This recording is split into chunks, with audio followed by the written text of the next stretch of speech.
Test, test, test. Can you hear me now?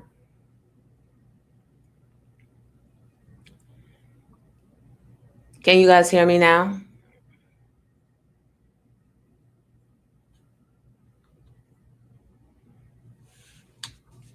All right.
All right. Can you hear me now? So you know what? I can't use this microphone. I can't hear you. Wait, your microphone is off. Don't. I can't hear you. But your mic has a strike through it. Nigga, I can't read lips. As much as I like to do it all, and as much as I think that I can,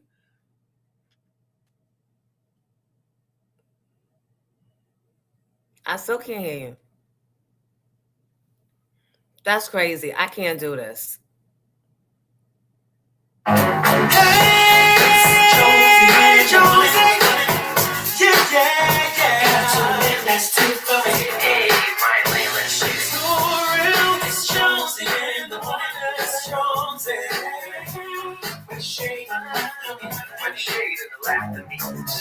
Come on, somebody, in your car in the house on the highway, Jonesy and Flyway, turn your volume up and party.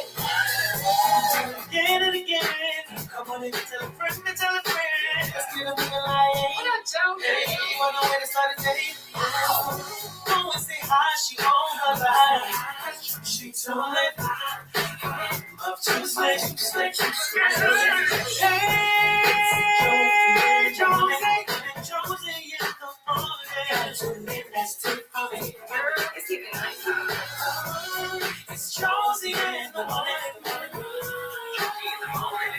Can you hear me now? Can you hear me now? Hello? Jonesy,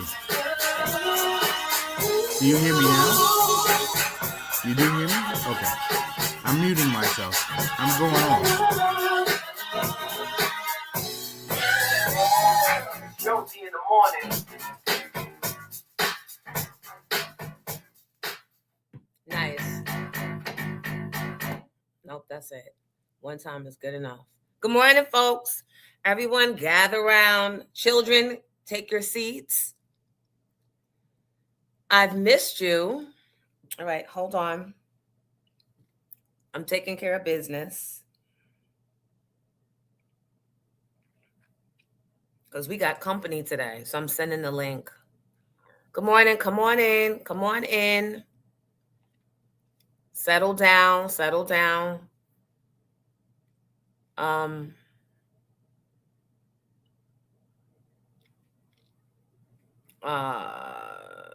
on.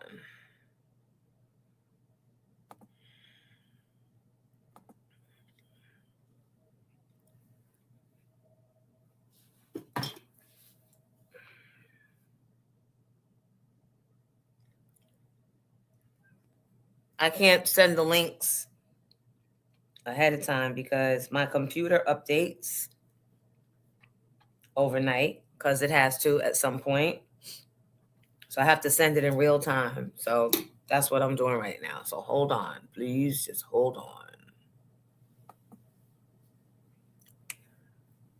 Let me see.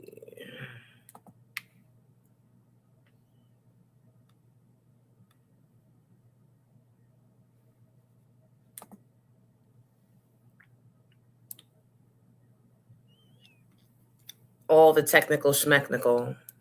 All right, let me say. No, I want that.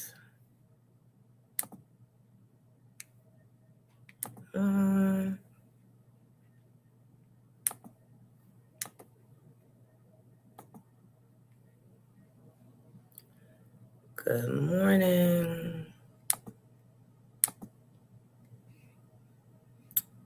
Good morning. Hold on, people.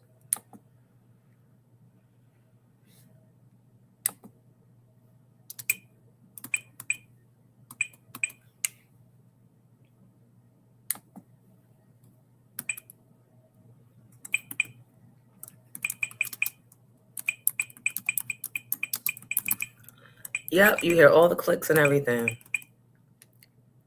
This is it.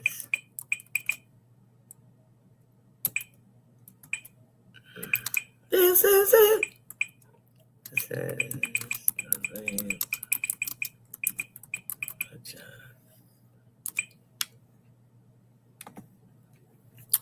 all right, now let me come back to you guys.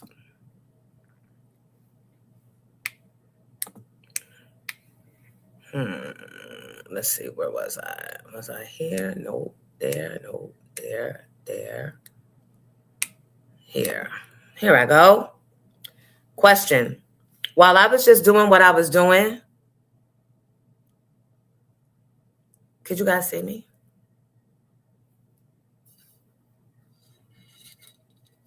First one to answer gets a thank you. Grand Rising people, good morning. Like and subscribe, share. Okay, so you can see me while I was typing? Okay, all right. Hi, Dwayne. I met Dwayne, well, kind of. Dwayne pulled up on Friday to Skylark. I told you it was going to be a time. It was packed wall to wall. So we couldn't necessarily get up close to each other. But I saw you and your friend or your cousin or whomever that was with you. Thank you for coming, Dwayne. That's effort. Good morning, everybody who's here. Please tell people that I'm here. Kim was there. Kim from Harlem.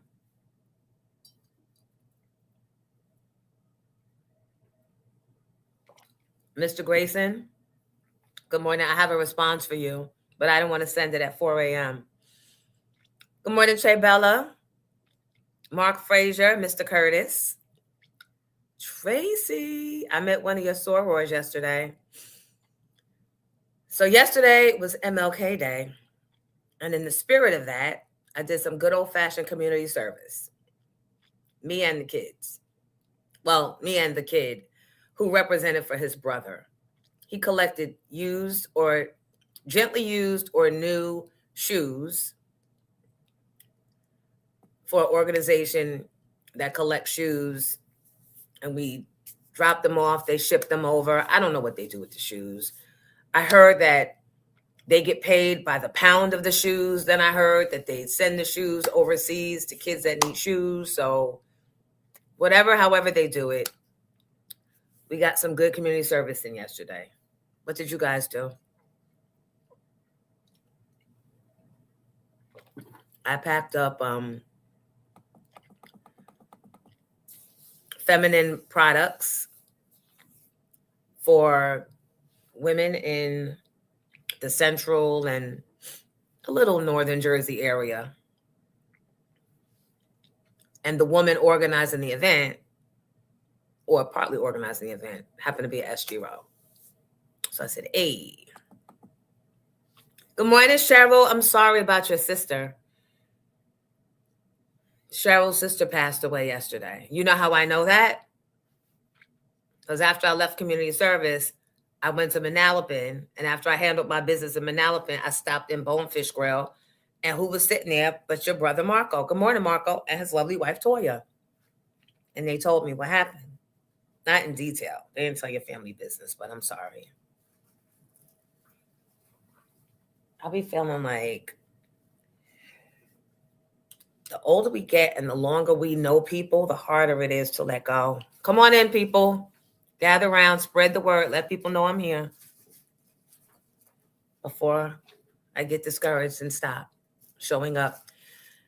Good morning to Nationwide Bus Charter. Thank you for holding us down this morning. And also to Scarlet Reserve Room in Englishtown, New Jersey, dispensary from Legacy to Legal. And they are located on Hamilton Street in Englishtown, New Jersey. Rompy's going to do the sports report. Oh, let me send him the link too.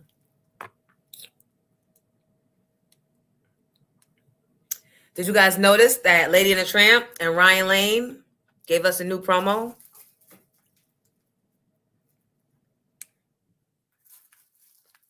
You probably couldn't hear the words because I had it blasting.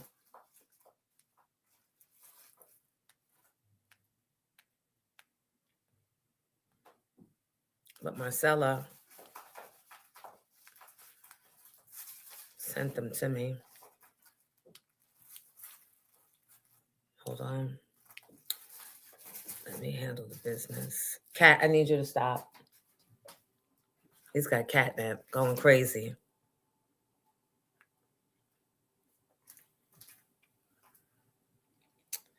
Let me get Ron going.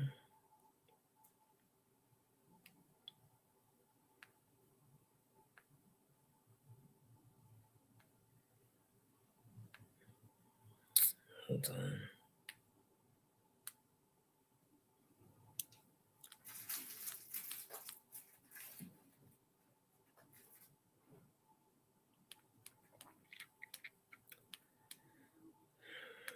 P. Okay. Login is.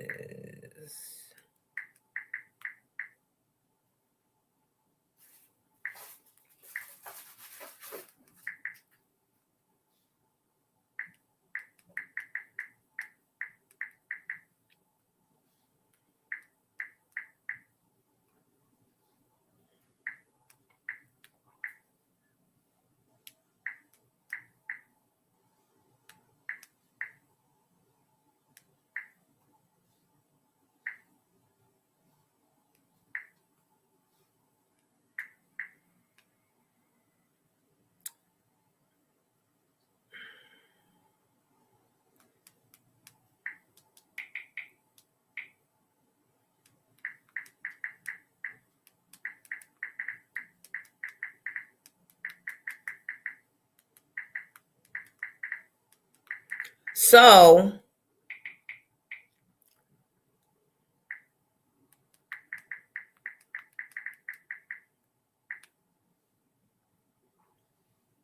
let's send out reminders that we're here, people.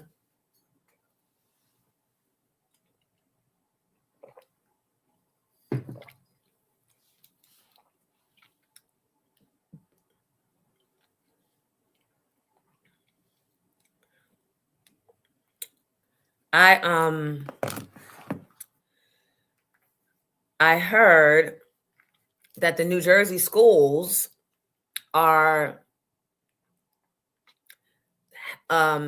directing their teachers to teach our kids cursive again.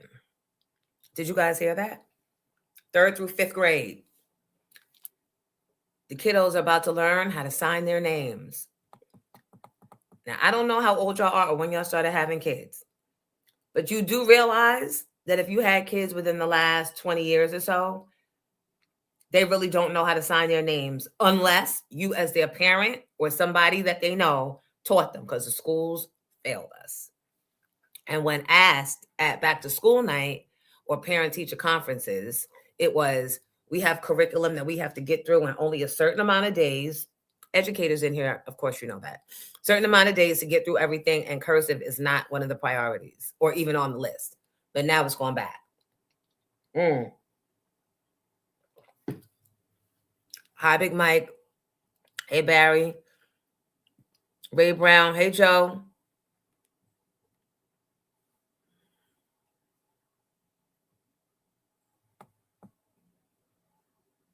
Oh, nice. A spa day at Sojo. Okay. All right. Whatever you did on your day off. We're back in action.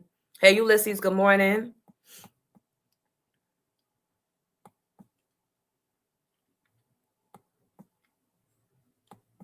Replay the promo. All right. I can do that. I can absolutely do that.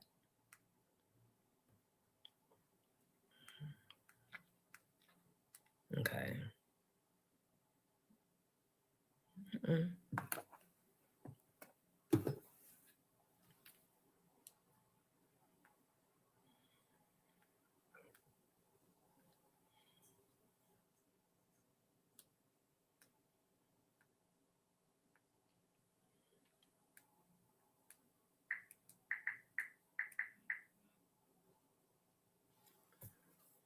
All right. So add it to the stage and play it.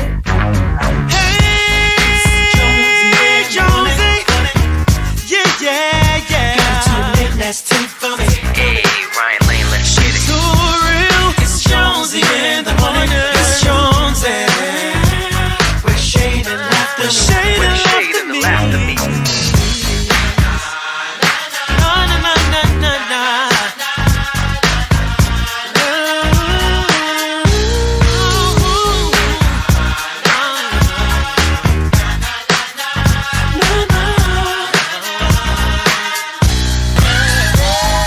Jonesy in the morning. Yay. Yay. Come on, Giddy. Give it up to Giddy for the artwork, the digital artwork, y'all. He put that together. Thank you, Giddy. Your mic is still off, but thank you.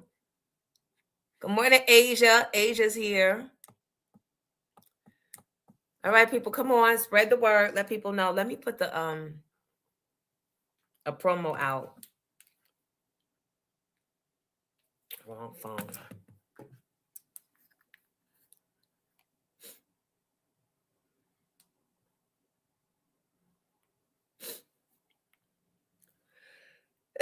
Excuse me. See, I shouldn't have went to that party. You know that was going through my mind. Like, bitch, why the fuck are you here? Somebody in this motherfucker, out of the 1,000 people that showed up, somebody got the flu. Or the germ of the flu. Or the cooking got flu cooking within. That's what I was saying all night. So if you were there, you noticed me sitting in one place. I even performed in that same space. I did not move. I didn't go pee. I did not get up to greet and hug enough. That was more so because I thought he was going to punch me in the face for talking shit about him. I didn't really talk shit. I just told people when he got let go from Hot and people were suggesting that he come to the block, I said, don't come over here because they ain't got no money. And if they find some, it's got to go to Mike Sean because he's been here longer. That's it. But, you know, people don't receive shit in the spirit that you intend when they're going through stuff. So my bad. But I wasn't trying to push that envelope and catch the flu potentially. What was I about to do? Why do y'all do this to me? Y'all send me on a mission. Oh, artwork. Okay, there we go. Y'all didn't send me nowhere. I sent myself. Let's see.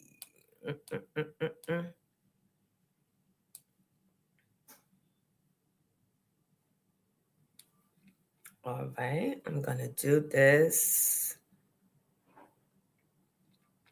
to let people know we are here.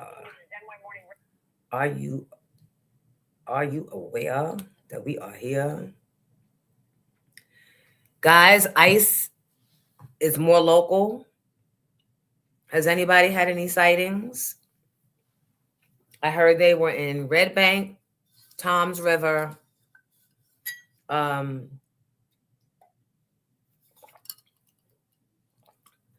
pretty much Monmouth County.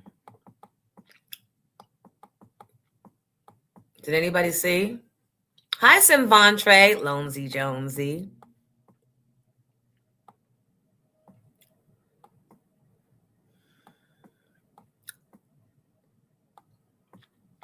Did anybody run into ICE this weekend? Elizabeth too? Elizabeth is a heavy Latino, has a heavy Latino population, so I could imagine. Here's the thing. Middlesex County as well. Bastards. Yeah, and Middlesex County, at least the Princeton side of it, as you can imagine, has a lot of Asians and Indians. I only see them when they're on Canal Street. Yeah, fucking up the church money.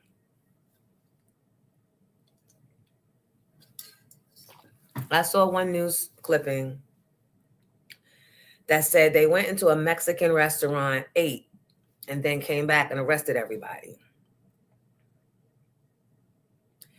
My question, and they're probably going to cancel the live, but why aren't y'all poisoning them? Why is nobody poisoning them?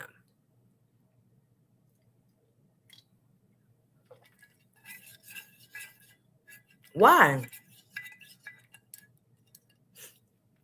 Why is none of the restaurants that say we don't serve ICE or we don't want y'all in here, why haven't y'all thought 8 steps ahead and gotten some poison or something they're not supposed to be eating, antifreeze or something? Well, yeah, how you poison it? How you kill it? Something a little less detectable than antifreeze, something to slow their rolls permanently, or at least to slow them down. Am I alone in this?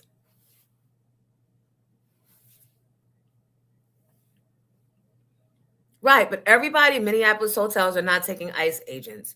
And that is fine and well because they are wreaking havoc in Minneapolis. That is like mind-blowing how they're running through Minneapolis. And why? Why are you targeting Minneapolis? Are they eating in uniform? I mean, I don't know that they have a dressing room to change.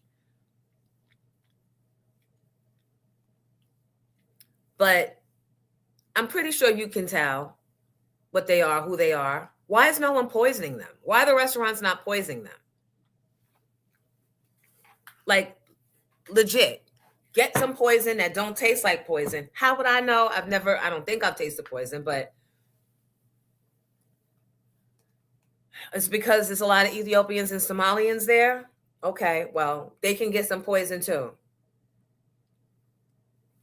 They can get some Ethio poisoning or Somalio poisoning and fuck them up and fuck them all the way up. And then there's some fentanyl, good old, come on, Effie, and not iron.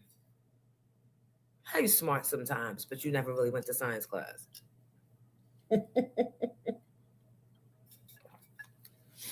Y'all remember on the chart of, what was it called? The periodic elements? Fe is the symbol for iron. Fe, it starts fentanyl. So we said fentanyl. I said, come on, Fe. How you iron? What up, Storm Norm? BKS1 Radio in the building. Yeah, how you Belle Biv DeVoe? How you poison it? Figure it the fuck out and let's get this death wish on. laxative, poison it. Marco said a laxative, not poison. How about both? How about a laxative that poisons because you have too much of it? And let them figure that shit out, since they're the only ones that can afford health care.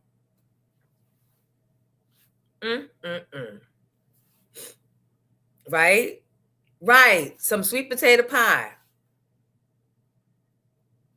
Laxatives, all the things. I'm just saying, spread the word. And then I saw a post where somebody that was a witch said, "Where my witches at? Y'all know what to do. It's time." Did anybody see that? Because supposedly there have been in Louisiana, I think I said this last week, they've been finding voodoo dolls with Trump and Vance's faces on them with needles in the voodoo dolls. So maybe that's why ICE ain't really out there. That's my nose itching. The inside. Does that mean money's coming? No, it means boogers are running. The fuck? Everything ain't always a thing. Hold on, y'all.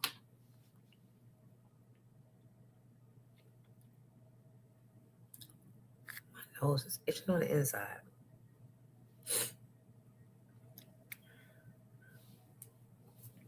I'm back.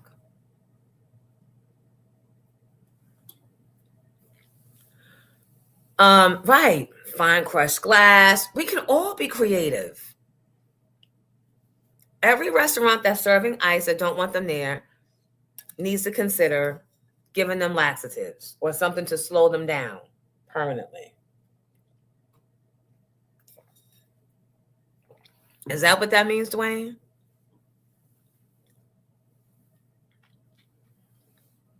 Mr. Grayson, you said I'm Haitian. I'll call my cousins.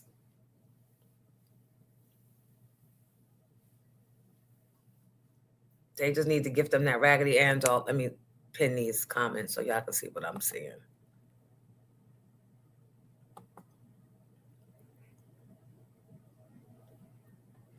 Come on in, everybody. Come on in. When we get to 100, we'll start the show. Not before then, and not a minute after. Good morning, Vintage.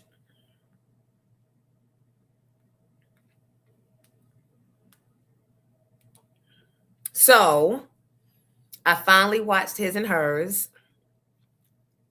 I started it, I should say. It seems really good, but I keep falling asleep. And I'm not falling asleep because it's boring. I'm falling asleep because my body is relaxed. I have libations and I'm under a heated blanket. And that is a recipe for a long winter's nap. So it has nothing to do with it being draggy. It's not draggy. It was good. It was intense, but it was good. So thank you for suggesting that.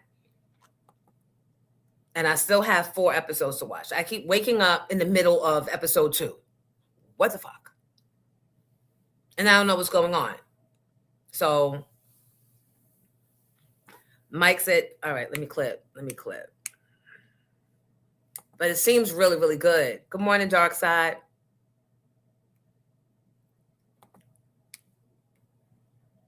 Trying to clip the comments.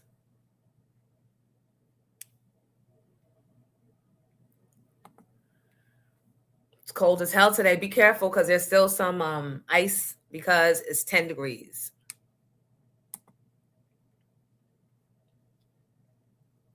Yes, Denise, thank you. Was it you that recommended it? It's good. And then I saw another movie. I don't know if it's a movie or a series called RIP or RIP with, what's his name? The Friends. Matt Damon and Ben Affleck, I think. Anybody watching that? The show is called His and Hers. It's on Netflix. Really good. Okay, so it wasn't me. I'm like, why do I keep, and I tried to watch it again.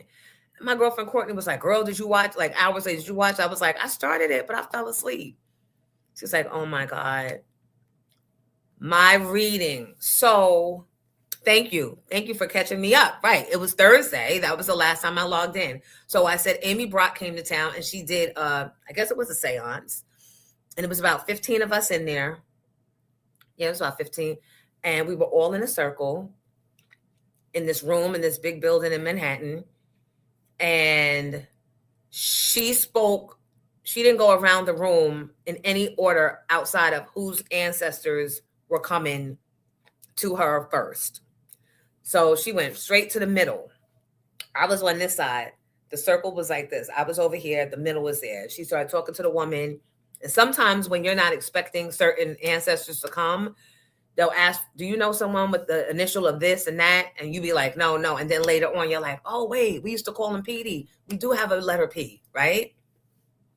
So she started with that girl, went to the girl, started making her way over to the girl next to me, told the girl next to me how, she said, I know you think that the guy you with is who you gonna, spend your life with and have kids with, but you not having kids with him. He's not the one.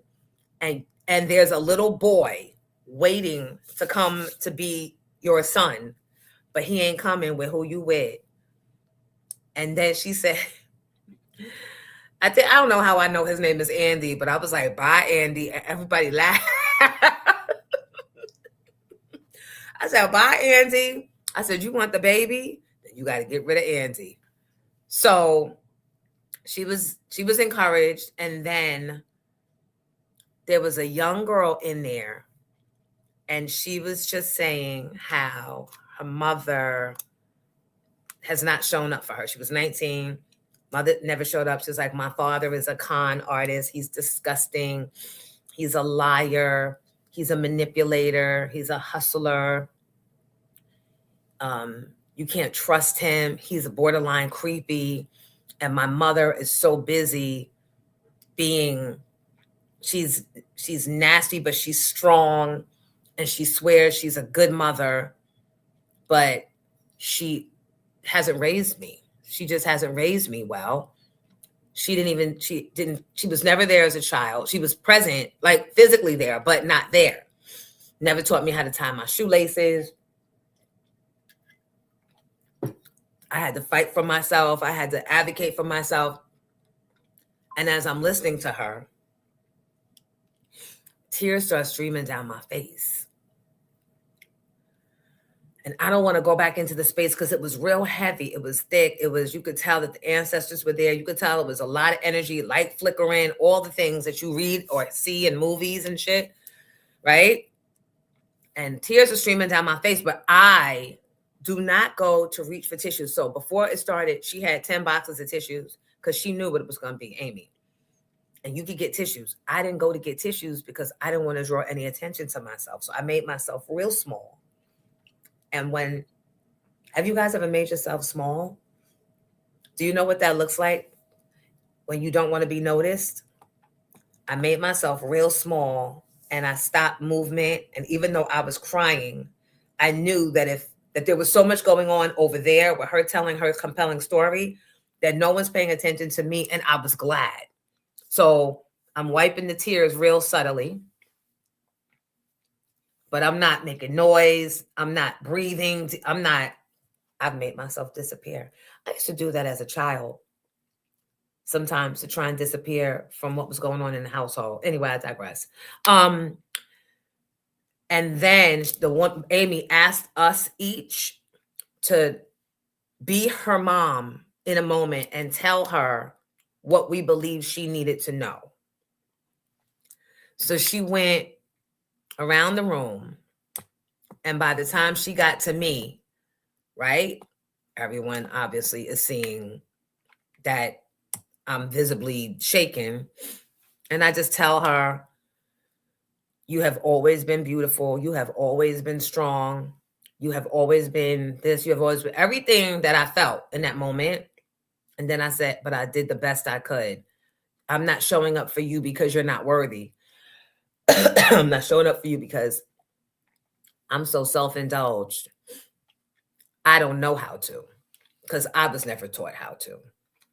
But I love you. And she also said that her mom, like, always takes credit for everything. So I was very familiar with that. So at the end of my telling her how beautiful and how deserving and all the things she was, and I said, and you're going to be just fine. And why wouldn't you? Because you're my daughter, right? And she said, oh, my mom would have said, but I knew, right? So Amy moves on with the talking to her and what the spirits are trying to say. And then she comes over and pulls me and says, Tarsha, I need you to come and sit face to face with her. And I'm like, she goes, because this is the 19-year-old version of you.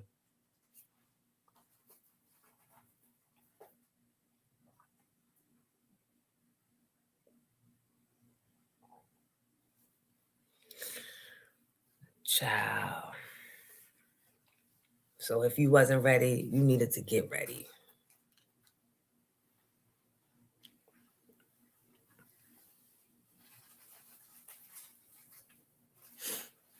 She said, meet the 19-year-old version of yourself. Yep. And we had to hold each other's hands and look in each other's eyes and just be present in that awkward moment of everybody watching us. Everybody, like, I don't even know what was going on. And then she called my friend Corin, another Black woman, 2 men, and another woman up to hold our shoulders, our hands, but to make a connection with everybody. And she called specific people. And it was, so I say all that to say, because I'm not trying to go there. And I can't tell you the story without going there. Amy Brock is the truth. Go to her website, Amy Brock, the OMA, OMMA. And I think she went back to Greece right after that. I told you, she said the United States is too sick. She went back to, yeah, but you can catch her online. You can go to her Instagram page and get her information and set an appointment. But she was charging $275, and we walked away with way.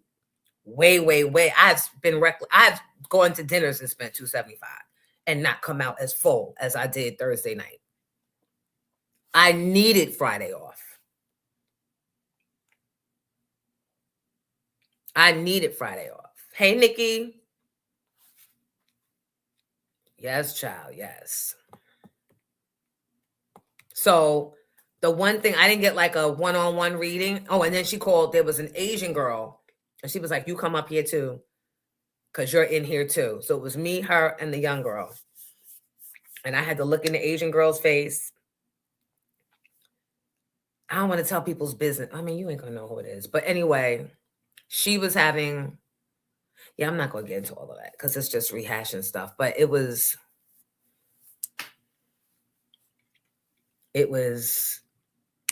I didn't get that far. In the show. Please don't spoil it for me. His and hers we were talking about.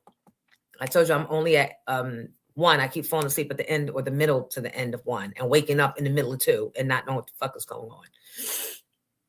I need more likes. Spread the word that we're in here, people. I know it was a long weekend and I didn't show up yesterday, but again, I was doing community service. It was a holiday, and I feel like we were supposed to be doing some give back. Hey, Rocky. Rocky from the Blocky. What's going on, sis? Giddy, what's this that you have? Add to the stage. You want me to do it? No? Okay. Okay. So 9 o'clock this morning, we're going to talk to Jeff Red. R&B. Yeah, a lot of people are still on that holiday lag. Kind of long weekend. 3 more people before we start the show officially. So that was my Thursday. And then Friday was the Skylark party with DJ Bukeem, DJ Love. Oh my God. He tore it down. He was good from beginning to end. Yeah, Jeff Red is going to be calling in. He's doing something with Melba Moore. Yup, you call. And he's got that new song. Let me see if I could get it up. Is that it, Giddy? No? I could pull it up myself and play it in the background. He's got a new song that Ron G produced. I don't know if y'all heard it. Get this closer to me. So I have to keep getting up.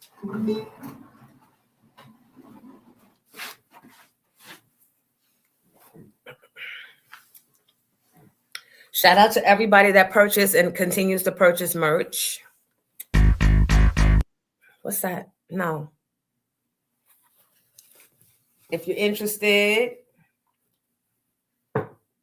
you can email. The address is going across at the bottom. And we also have Pink Champs hoodies. If you're interested, email and Zelle, $25 each. Good morning, Danielle White. Welcome. You made us. I think you brought us to 100. Here we go. Happy Tuesday. Happy Thoroughly Tarsha Tuesday here on Jonesy in the Morning. I think I'm going to play the promo again. It's a new promo. Hey, Jonesy. Yeah. Got to make that teeth for me. Hey, Ryan Lane, let's shit it. So real. It's Jonesy in the morning. It's Jonesy. With shade and laughter. With shade and laughter me.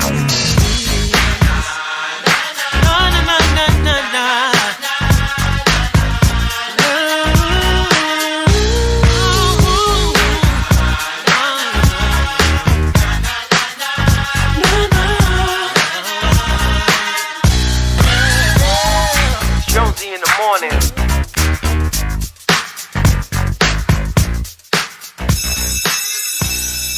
That's so dope. There's actually a long version of it where he goes Monday to Friday in a live way. Like he actually has lyrics. So the hook goes, "Hey, it's Jonesy in the morning. Gotta tune in. That's tea for me. It's Jonesy in the morning. Where shade and laughter meet." Right? So dopeness. All right. Now we're back down to 95, but it's all right. We already started the show. So that was my Thursday. My Friday was Skylark, where DJ Bukeem, who was so drunk out of his mind, thought he lost his phone and had us looking for a phone in the dark during a hip hop set. Come to find out, the phone was on him in his jacket. I gotta stop being a good friend at parties. How much longer is the waiting period before my hoodie's in the mail? I'm only asking because I'm flying to Texas Friday night. I'll try. I don't know. You got to wait your turn because you know it was a limited amount of hoodies. And I don't even know if I have your size. You got to wait. Stop trying to jump the line. You can't jump the line. Kim, you got yours on right now? Okay. All right. Proof of concept. We're winning. Uptown Queen, thank you. Jacqueline Tucker, good morning. Thank you for being here. Yup. Rocky said, Cash App and get your merch and be patient. How you phone in? All right. So look, I made a doc and I wrote down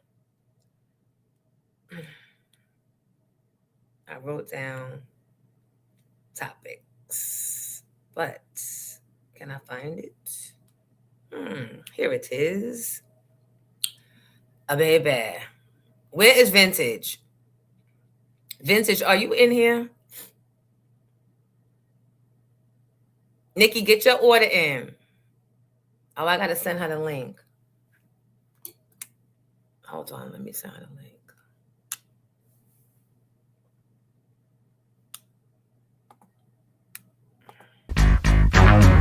Wait, no, I didn't mean to do that. I need another box.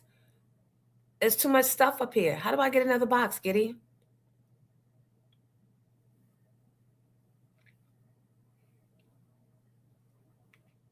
All right, I'm removing something. No, I don't think I can. Oh, okay, here we go. All right, hold on.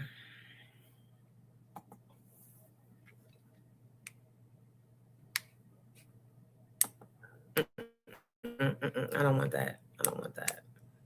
Nope. Hold on.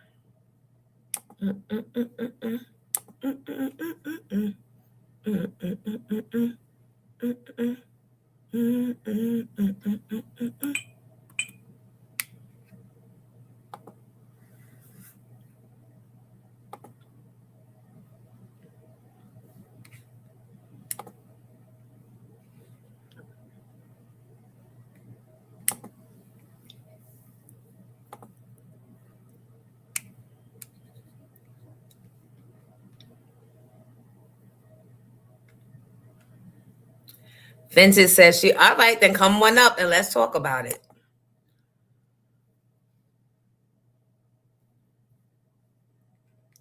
No, I got it. Thank you.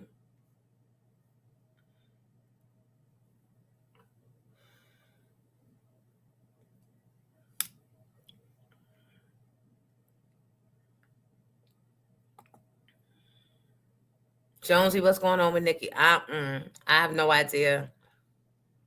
But I wanted to talk about that daggone Clarissa Shields. Did y'all hear that Clarissa Shields? Wait, hold on. All right, I'm waiting for Vintage. Clarissa Shields got caught trying to impersonate herself on YouTube, where people were talking about her, and she tried to disguise herself but got exposed. And in her uh, defense, she was obviously trying to act like she wasn't herself, but come on, like, bruh, stop. Oh yeah, Mr. Grayson, I know about that. I know about that. So yeah, so I'll open up the floor for opinions and thoughts and opinions before I have mine. Clarissa Shields got exposed, acting like she was not herself, acting like she was a fan of hers, defending herself on a podcast.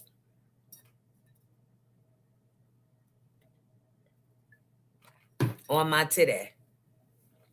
On my titty. That's all. On my titty. Pap name on my titty too.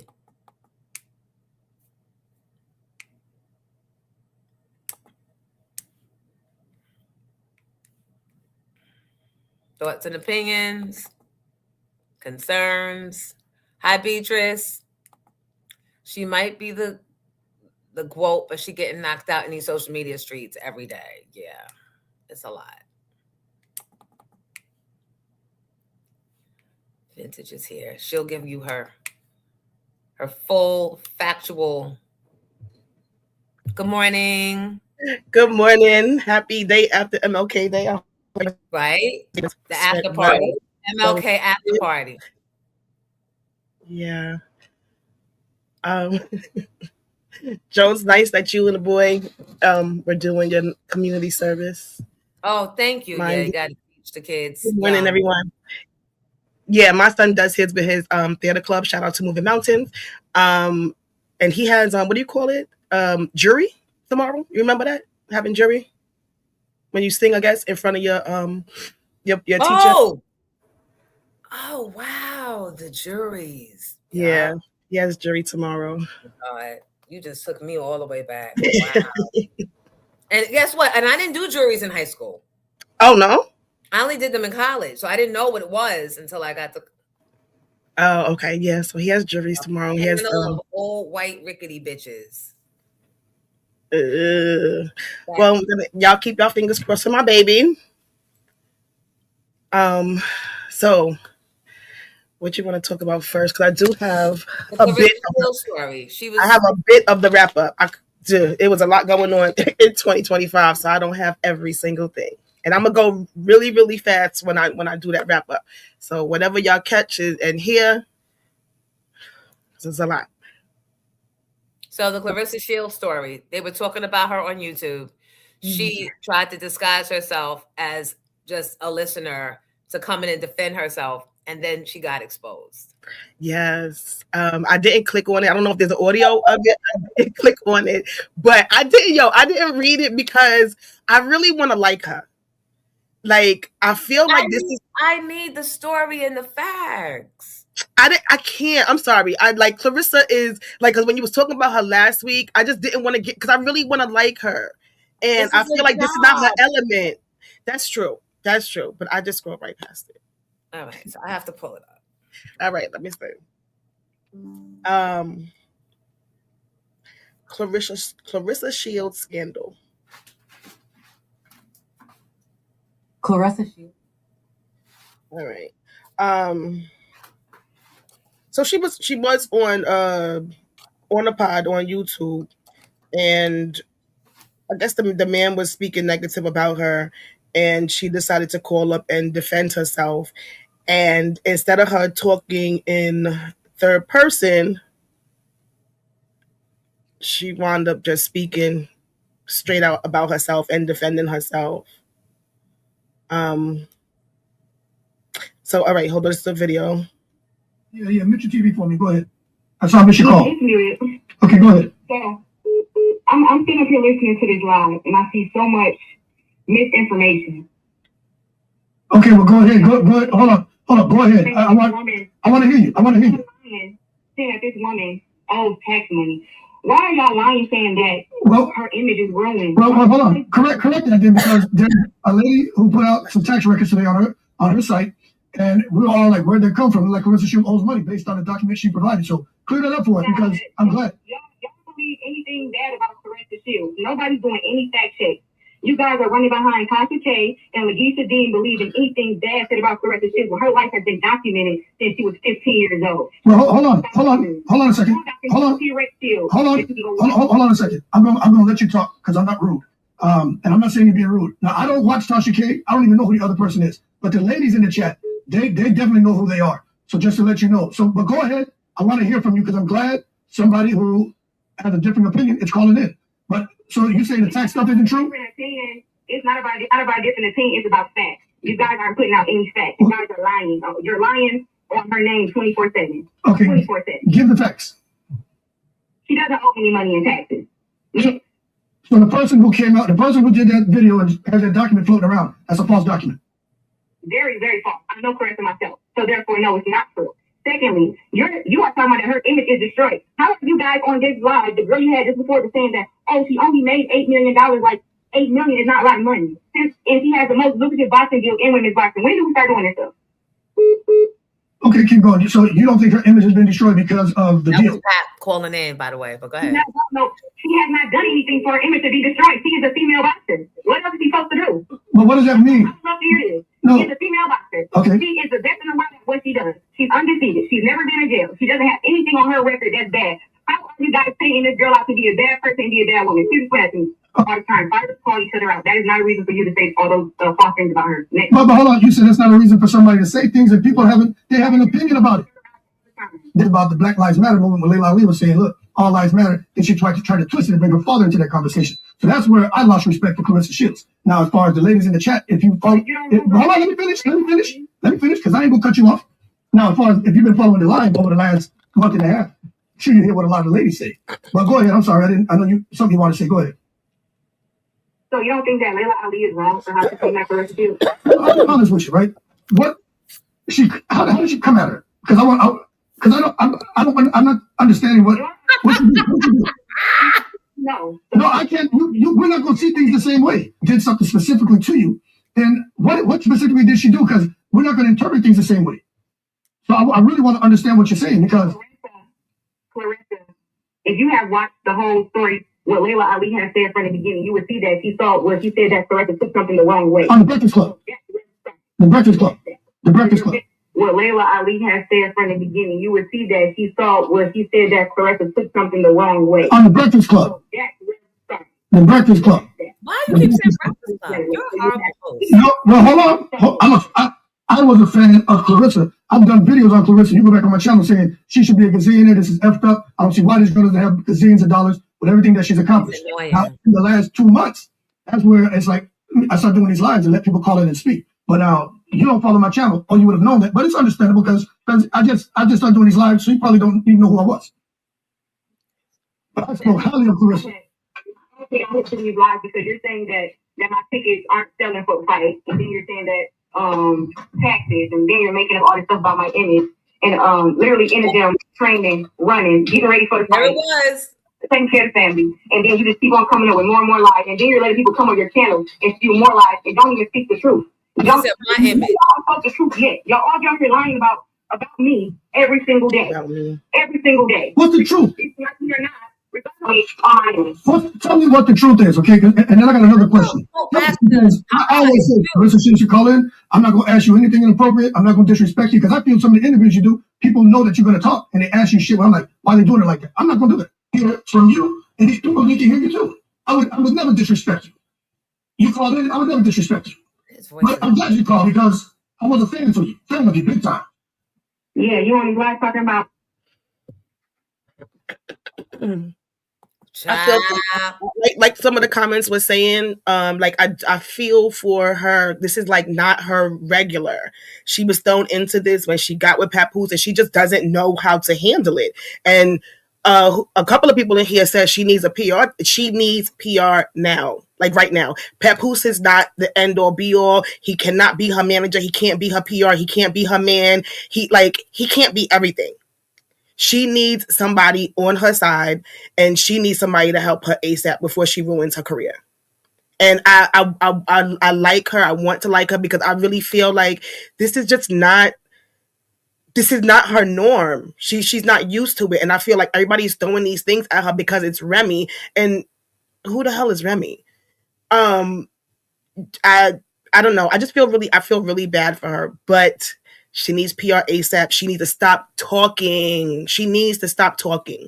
And even if she's not calling up on somebody's radio station, stop posting and going on Twitter. She got to stop.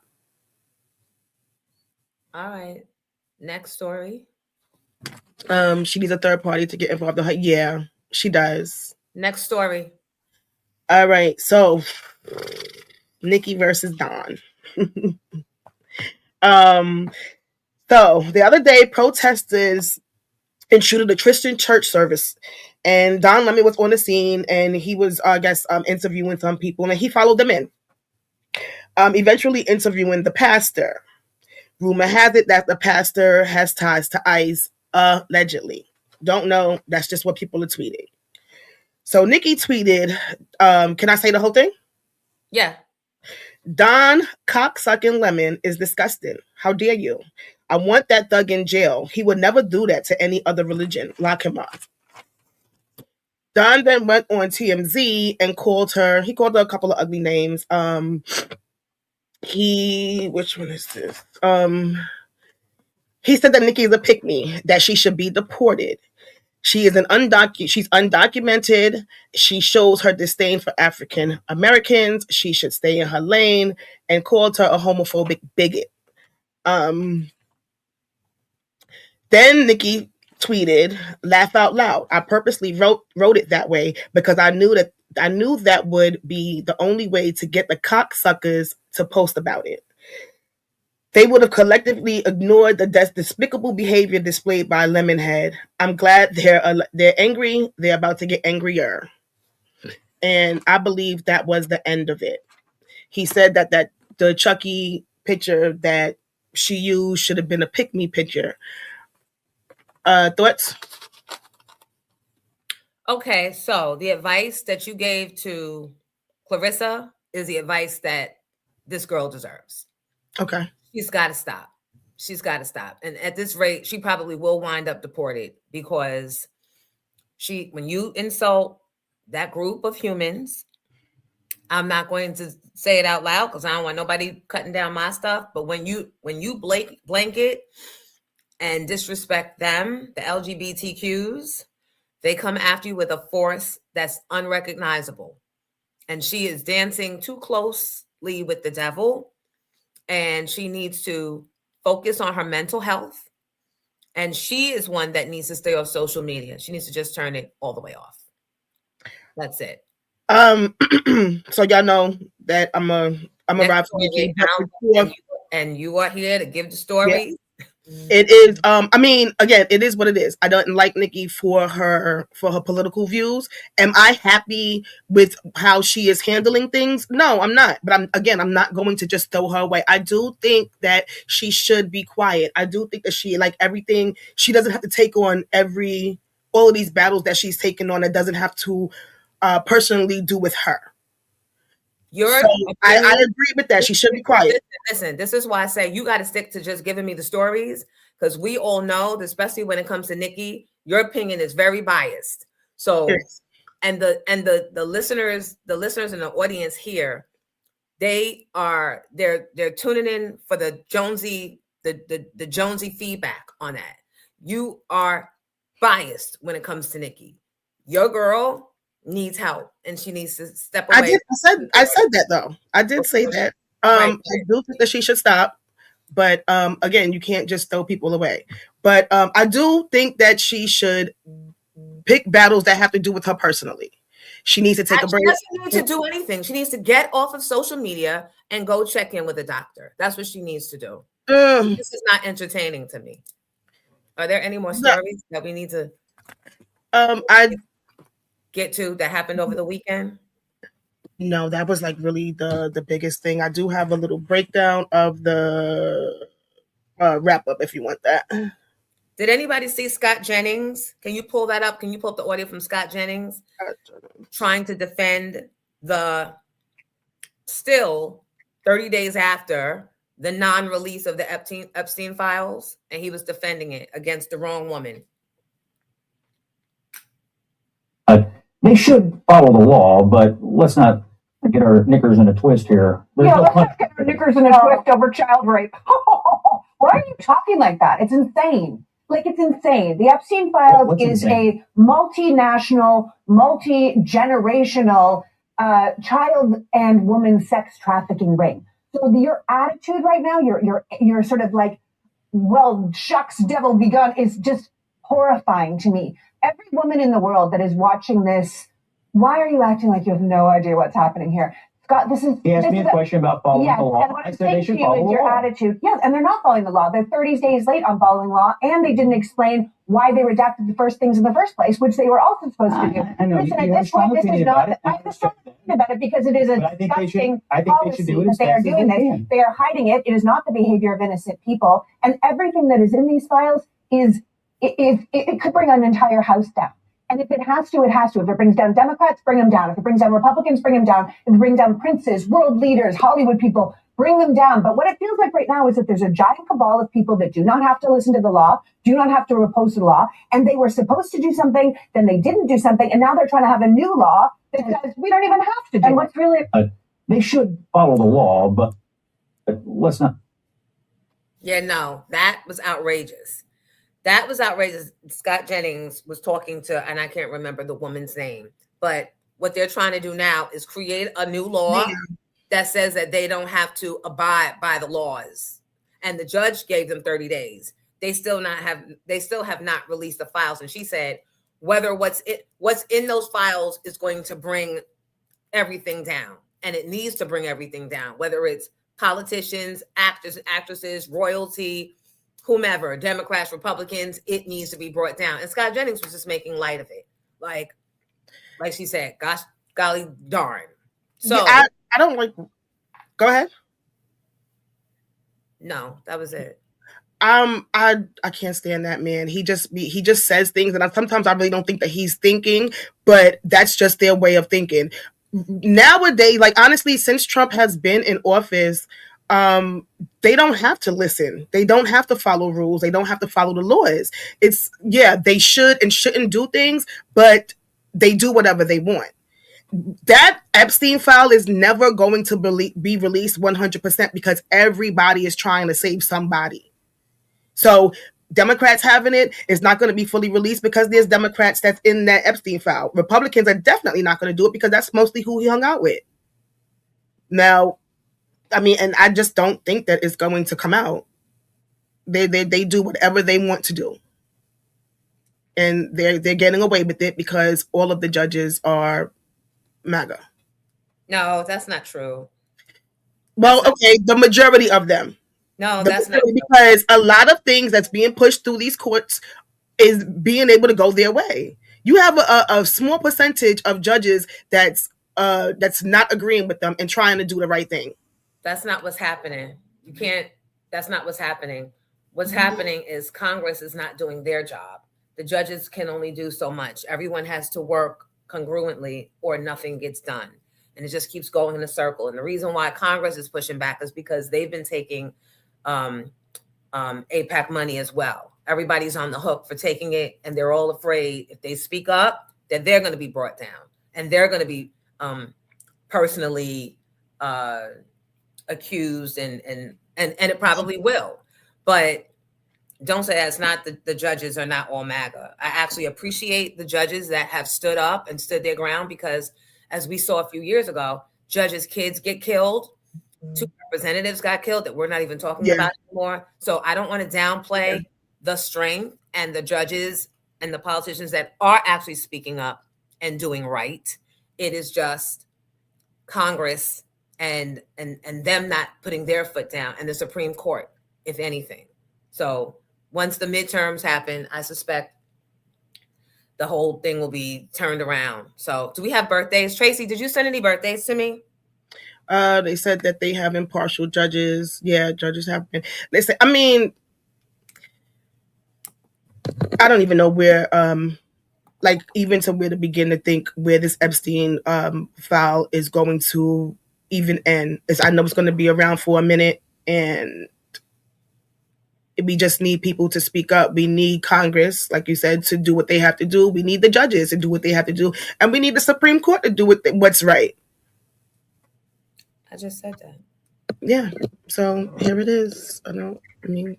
That's it. At this point, we need the elite hackers to get in there and just drop the Epstein's raw files.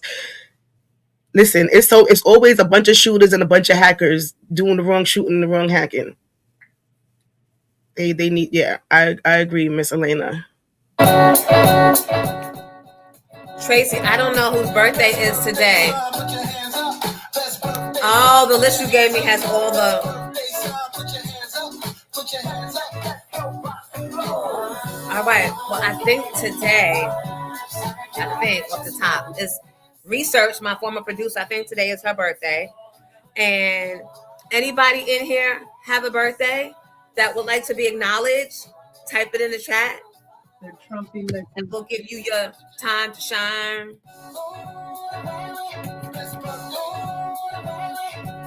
I don't know if anniversaries count as birthdays, but go off, Wayne. Happy anniversary.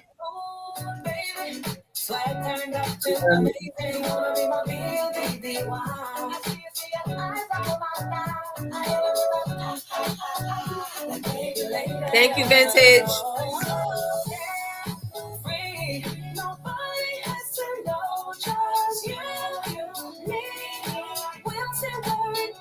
Main event, good morning. Jacqueline Tucker, belated happy birthday to you, Capricorn. Happy birthday, Dolly Parton. Stacy Dash, Blueface, Issa Rae, and anybody out there celebrating a birthday today. Appreciate you, Capricorns. You're very welcome, Jack.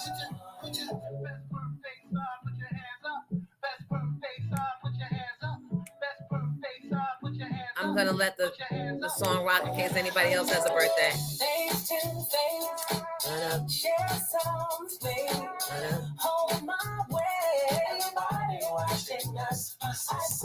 Not good days.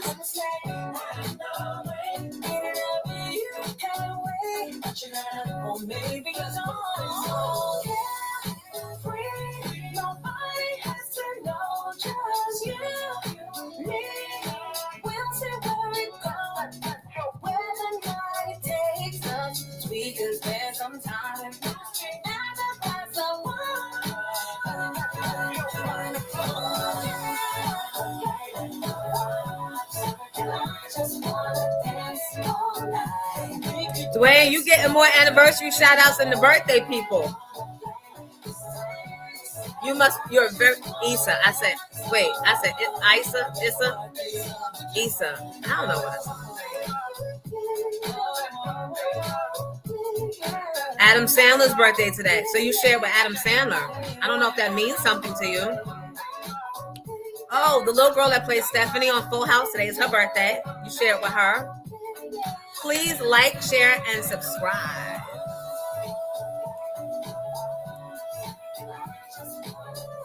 Wait, Aquarius will start today? No. Nope. They gotta wait. Aquarius has gotta wait. Because I'm about to roll back Scorpio season in a minute. Zoe Saldana's birthday is today. Good morning, Mo Better.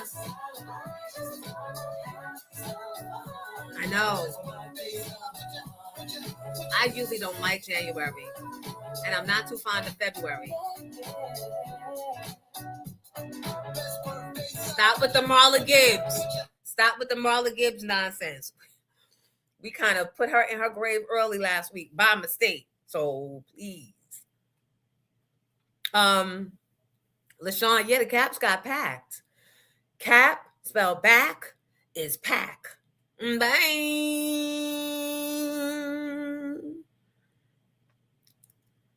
Bye. Hi, Shalonda. Good morning. Good morning, everybody. Tell a friend where we rocking out. I am still weak from that video of Clarissa Shields calling into, and he was a fucking random. Here's my thing. If you want to pick a platform to be 10 toes down and defend yourself as if you're not yourself, find somebody that's going to make that shit go viral. I mean, it went viral, but he's not even a good interviewer. See, in that moment, all you got to do is let her go. Just let her talk. You know it's her, because you might have even set it up that way, and it might be, as I think about it, that might have been a little game y'all was playing, which actually would have been brilliant. But I can't give that much credit until I find out more. But just let her talk. Let her talk. Let us listen and hear her talk, and let the audience speculate. You so busy trying to prove a point and talk about Breakfast Club. Shut up.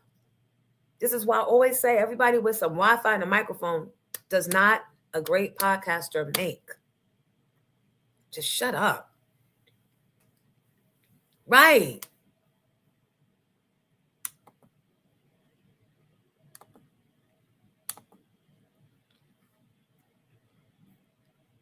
They're so interested in getting their 5 minutes to shine. They don't know how to actually be selfish, selfless, and let the audience enjoy and come up with it on their own. Now, wait.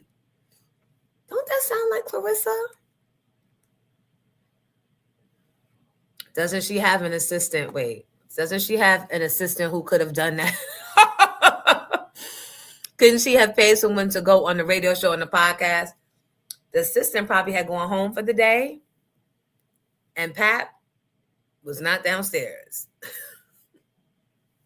So she was left to her vices with her devices and her ego and her poor, soft heart. Because I do believe that she's not from this world. You know what I mean? You got to have tough skin. At some point, you got to get it. And just because she's tough as a boxer, emotionally, she's not necessarily, she's talking tough. But you guys can tell the difference between the real, right? Can't we? Because we're of that age, we're grown enough, right? Right? She just couldn't take it. What I don't want is one day to wake up and have other news about Clarissa Shields. You know what I mean? Pat better know he's in it for life.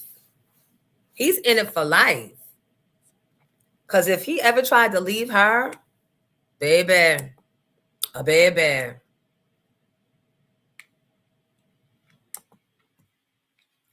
I mean, I don't mind when she does want attention, but I don't mind when she does skits on her own terms. But climbing into somebody else's podcast who's not even a known podcaster, journalist, interviewer, that's pretty risky. Right. Mentally tough, physically tough, two different things. Exactly, Mr. Grayson. Forever. Yup. But it was hella entertaining for me. I'm a fan now. Because all she was really saying was, how do you act like $8 million is not a lot of money to the average person that probably will never even have $8 million at once? She has some valid points. But we just can't get beyond the fact that every week you have valid points. It's like a lot of points. It's like, it's a lot. It's always points. It's like, yeah. It's giving manic. Yeah. We can't even embrace what you're really about because it's always something. It's a lot of something all the time. But then if she stops, we're going to be like, what happened to... She's been our greatest source of entertainment for the last 9 months at least. Be real. And she's excited to be with someone with a high profile. I don't know. This is my problem. I don't know if he's as excited about her. I don't think she's cool enough for him. I don't know if she's, you know what I mean, sophisticated enough for Pap. And behind the scenes, yeah, it's a high profile.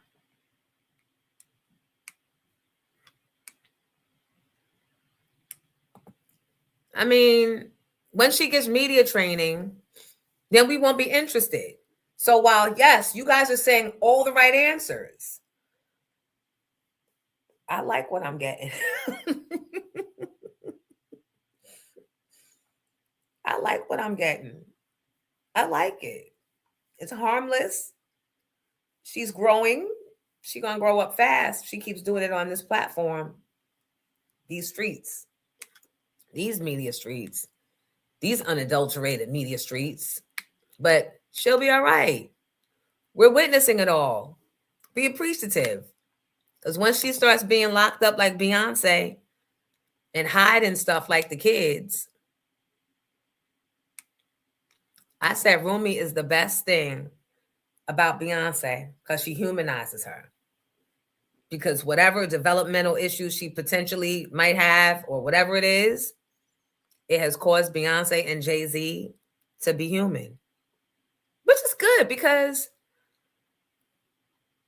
you know, he was always rapping about having nothing and coming from where the same streets we came from. And we all know Beyonce was country as hell.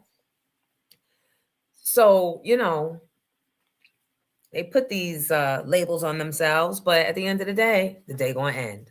Moving on. It's fun to watch. It's fun to watch because they can't control Rumi. She is a little train that could.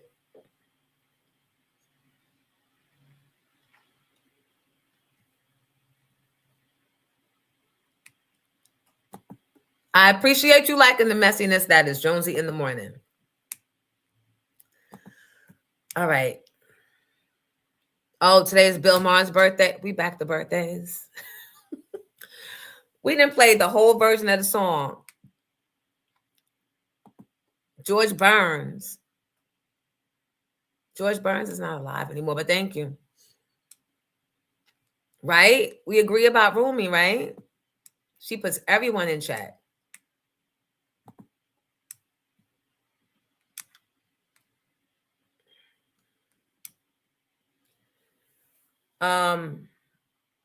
All right, so if we're in Aquarian season, all right, okay.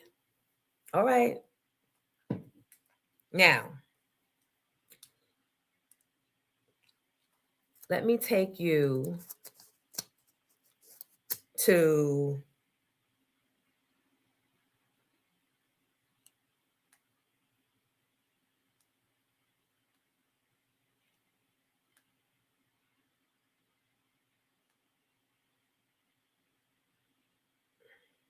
what is this? On the song. So they flew me out to LA. This is Coco. Studio with Will Smith, Randy Jack.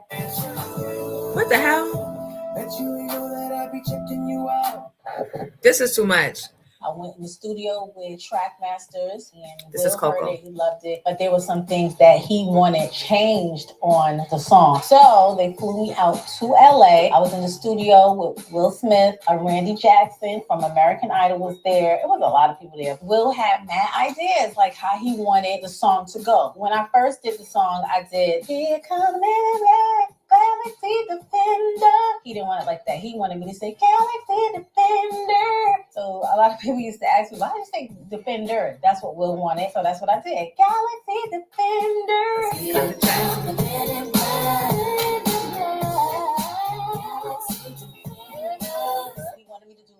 ad-libs throughout the song. That was smart. Did that. Saw something strange about your back, but you never quite know where the MIBs is at. And so when we got to that one part, everybody just rock with me. He said, now say something right here. I was like, rock with me. Just bounce with me, just bounce it with me. Come on, let me. And he said, I really want to hear you do something on the slide. So that's when I came up, slide. Let me see you just slide with me, just slide with me, just slide with me. Come on, let me. He said, now roll with me. Just walk with me, take a walk with me. Come on, let me get that work. Everybody now scream. Come on, Coco. Now freeze.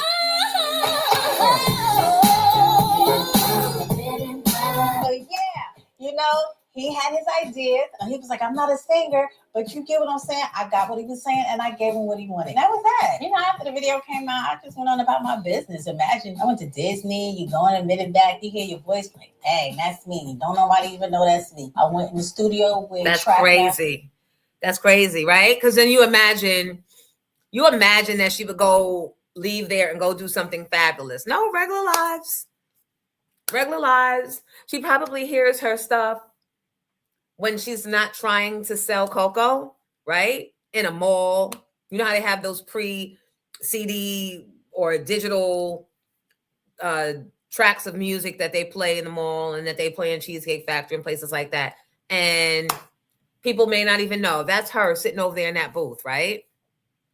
So I like little trivia like that. I did know that was her singing, but she's right. If that's what Will wants, that's what Will gets. I had gone, after I did Sugar Hill, they came back to me to do another song. This was in 1999, 2000. I can't remember how the song went, but I did the song exactly how it was referenced for me to do. And I don't know if it was AZ's manager or if it was really AZ, but I did piece by piece, so you're not going too far with the idea just for them to go, oh no, you went in the wrong direction. So piece by piece, I'm getting approval, and they're like, no, it sounds great. Keep going. And then once I'm done, the manager, I think his name was Dio, he goes, AZ hated it. He hates it. Oh, no, I don't know. And I said, but every measure, I came back in the room to see if y'all liked it, if I needed to do something different. And so I don't know if I was being hazed in that session. I don't know if I was being hazed. I don't know if I was being punked. I don't know. All I do know is I did get my money. And that's all I needed to know. And I don't even know that the song ever came out. But yeah, so congratulations, Coco and Will Smith. Moving on. All right, let me put your... She did get a plaque. I love Coco too.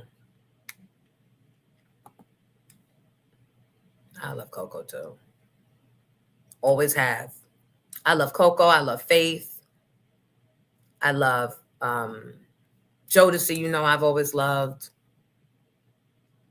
Now, I can't say I love the new kids. Jacob Lattimore, Kevin Ross, because they're too new. My love has to withstand. So you have to withstand time in order for me to be able to validate that my love is true. But I'm appreciating Kevin Ross and I'm appreciating Jacob Lattimore. But it's still too early. Due process. We're glad to have you. Please like the video, people. Please. We got a healthy 120 people. Please like it. No Maxwell love. I mean, I don't have hate. Yes, from the shy, Jacob Lattimore. I don't have hate for Maxwell. It's just, you know. Yeah, it's nothing personal.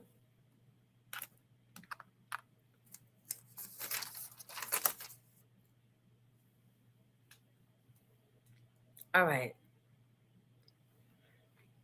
So, what else happened over the weekend? Tell me what's going on. Tell me what I need to be watching. For those of you just joining, I started His and Hers on Netflix. I like it so far, but I fell asleep. Not because it's boring, but because I was drinking under a heated blanket, laying still, and that's a recipe for that, for the naps. That's it. I didn't even get to go to Oko, and I think yesterday they closed, I think. But I'm not going to count them out. I don't know if that seal is completely sealed on that yet. Yes, SWV was in the Where I Want to Be Boy video. They absolutely were. And I was pissed off that Hype decided to play with his little camera and blur their faces out. I'm like, I did all that strategizing for nothing, and now people have to wonder if that's them. And then their manager made them think that I did that on purpose because I didn't want any other pretty girls in the video. That's what their manager, Maureen, allegedly made them think. And it might have caused a little rift. And I'm like, are you kidding me? Are you kidding me? Where I Want to Be Boy was nothing but pretty girls with pretty faces, pretty bodies. Like, that's what it was supposed to be about. Even the background singers, the background actors and dancers and stuff got highlighted. I did not co-sign that blurriness, but once he did it, that was it. And the label went with it. So what could I do? Please get the likes up, people. Please, please, and please. Thank you. I love Jaheim. Yes.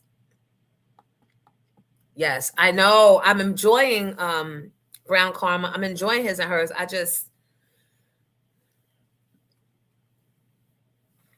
What are my thoughts on Durang? Got his start from YouTube, and now he's nominated for a Grammy. Let me see. Let me look him up. Let me look him up before I talk my shit.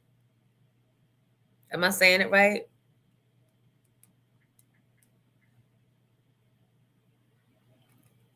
Are you spelling it right? Am I spelling it wrong? Let's see.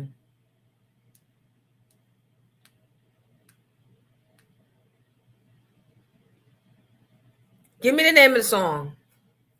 Please. Sorry, I didn't mean to bark at you like that. How you barking? Oop, somebody said whack.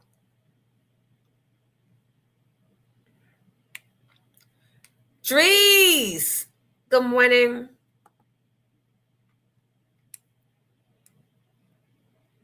Yes, please. Recognize the nap. How you spell it? How you spell Durrani? Or what's the name of the song? So we can take a listen. Mr. Grayson's stupid. Trinero, good morning. Please like y'all and subscribe.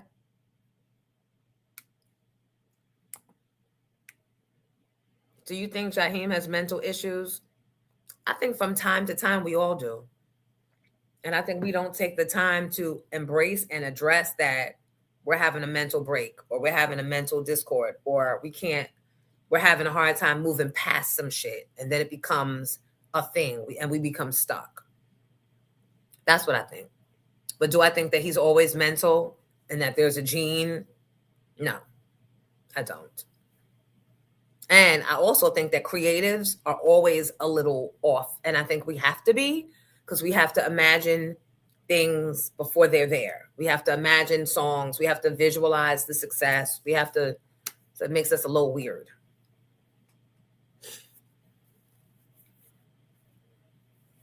Hey, Ty Ty. How you walking? How you purring?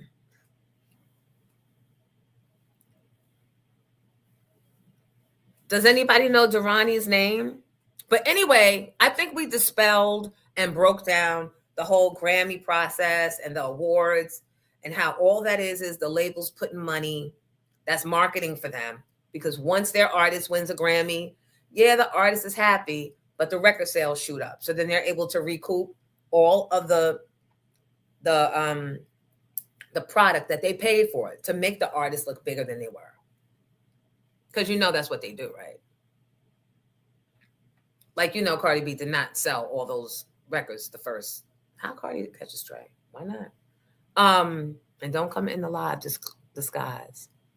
Durand Bernard. Let's see.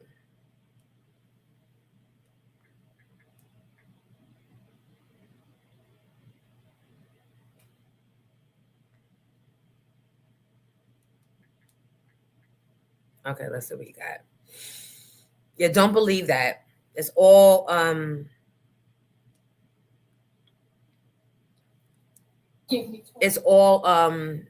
set up for the label to recoup what they put out in marketing and to create the illusion that the artist is bigger than they actually are and that everybody's loving them. So why aren't you?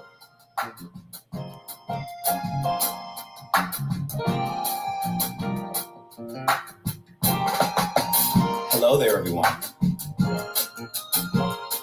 I'm Duran. This is the Tiny Desk performance. The not so quiet storm, and your favorite cousin on your daddy's side. And this right here is my band Tithe and Offering. We have Devin on keys. We have Mr. Sam Hoffman on keys and guitar. We have Mr. Frank Mocha on drums. I need you to get to it, nigga.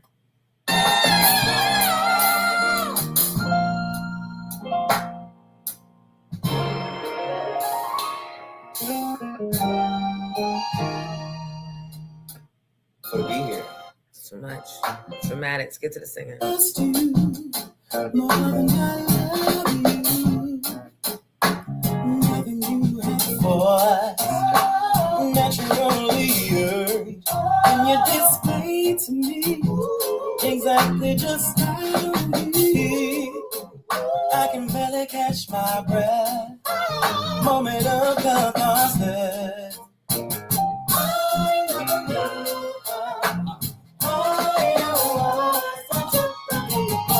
Come on, background.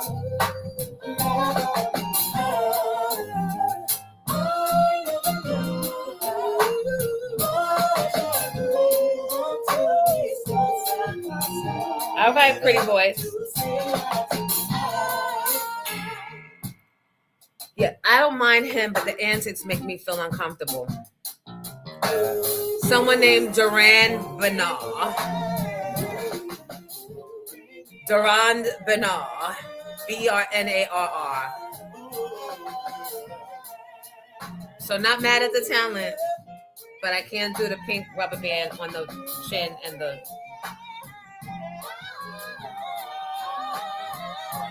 I could listen, I can't watch. So yes, I'm proud of him. I can love him from, I don't need to see him though. Thank you for bringing him to my attention.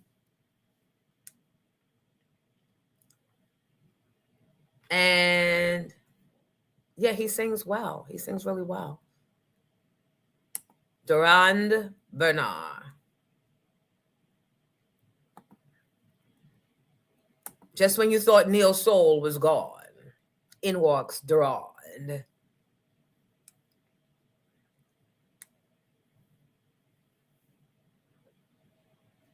You said like Duran. Duran is, you put darn. Like damn. Oh my God. Are y'all reading these comments? The comments, some of you are taking me all the way out. Jeff Red is going to be calling in here in about 20 minutes, y'all. So if you have questions. Oh, I meant to put that song on, right? While we doing stuff.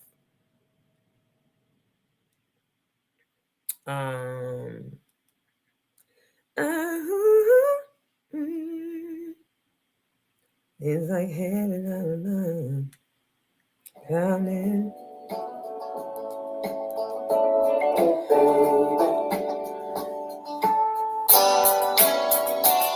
I said, wait, I can't have you aiming out of my life. I won't wait, I can't help it. Ooh, gotta be a little selfish. Get your merch. I don't care about where you think it's out of my life. Had to jump back and kiss myself. I don't need you to get your merch. There's just one thing on the ticker tape right here. Let it be an Aquarian birthday gift. There's just one thing on my mind. I'm only here for a good time. I'm only here. I can't wait to get you back into my life. Every day I gotta tell myself, don't want nobody else. I can't wait to in my life. Wanna make sweet love to you. I think that's what I'm gonna do. Cause there's just one thing on my mind. I'm only here for a good time. 9 o'clock, Jeff Ray. He's got some stuff cooking up with Melba Moore. The legend. Both of them are legends. This is called Good Time. It's available for purchase on all the platforms. I don't want to get the live shut down. That's why I'm bringing it down.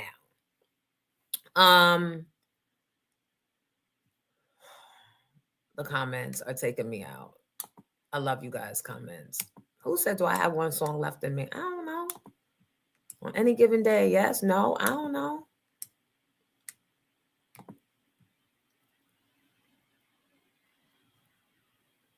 We are from the 1900s. There may be something you want to leave on wax. Mm-hmm.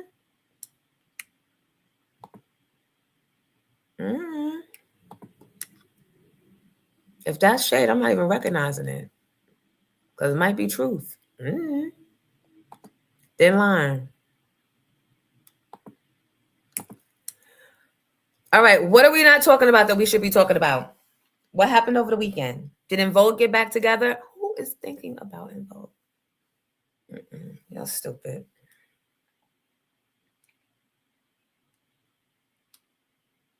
We talked about ICE. Oh, Clark, New Jersey. Did you see the police department in Clark, New Jersey that's being sued for deliberately directing the police officers to inflict the sundown laws and to get rid of Black people and keep them out of Clark, New Jersey? I saw the comments, and so many people in neighboring towns, even Montclair, are saying it's been like that for years. One in particular was Lady Luck. You guys remember Lady Luck. And she said 5 minutes in Clark cost her 3 years in legal issues or something. Yep. So those neighboring towns.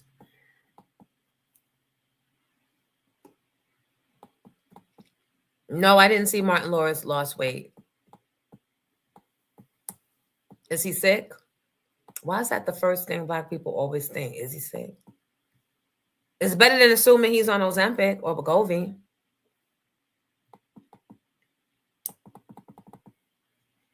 Somebody asked about the Herbie Love Bug interview. I have not dated it yet, so I'm waiting. If I don't hear back, then I'm just going to go into assumptions. If I don't hear back, then I'm going to reach out to Pep. And after that, if I don't hear from Pep, then I'm jumping into assumptions. Or then I'll go get the original Spinderella. Yeah, stay out of Clark. They don't like folk. And what is Clark even known for? Do they have restaurants? Like, why are we there any fucking way? I feel like every time Black people figure out our own shit, find our own space, make our own place, white folks always got to come. Always come. Want our restaurants, our food, because y'all don't have no culture. So you come trying to borrow from ours, and then you want to take it over and tell us what's hot in our culture or not. The nerve. But that's on the Sound Off Wednesday. Clark is known for nothing, right? So we ain't got no reason to be stopping there. If it was something to be known for, we'd know it. So don't second guess yourself. We said it. So say it is. So say it's done. Make it so.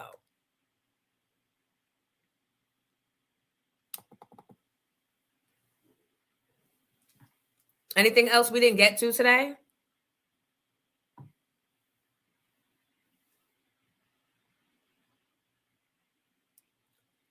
Let me go back through the IG.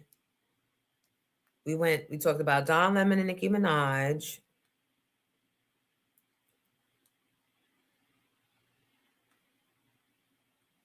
We talked about Clarissa Shields. Talked about the Epstein files still not being released.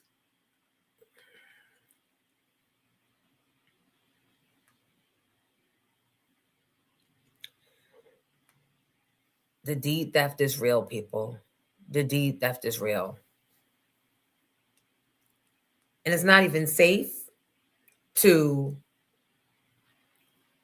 have an Airbnb because now people are either trying to rob you. I saw somebody on video literally pulled up with a U-Haul and started stealing the furniture out of the Airbnb. And the woman that owned the Airbnb was watching them on the surveillance that they probably weren't even aware was on. Which is why when you go into these places, you have to get I have the scanner that scans whether there are devices monitoring you. I don't even know where I got it from. I'm a gadget girl.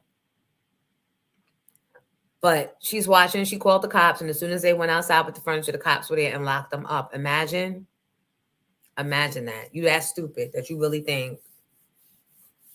And then there was another video I saw where the woman just would not leave. I think that was in Maryland. And the courts actually sided with the woman, the visitor, the guest. And she was like tearing up the house and made it into her own house and had a candle business out of there and everything.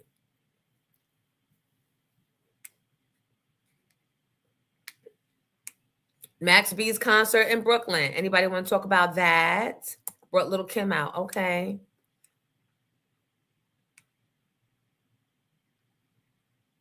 The girl from Jamie Foxx show was on In Vogue, and she left recently, and Down says she's staying in her car until they get... Oh, Dawn. She's staying in her car until... Let me tell you something about Dawn being in that car. She don't have to be in the car. I think she's trying to prove a point or fight a cause or bring awareness because everybody has reached out to her to offer help. But at least she's in the car and not trying to steal somebody's Airbnb. Right.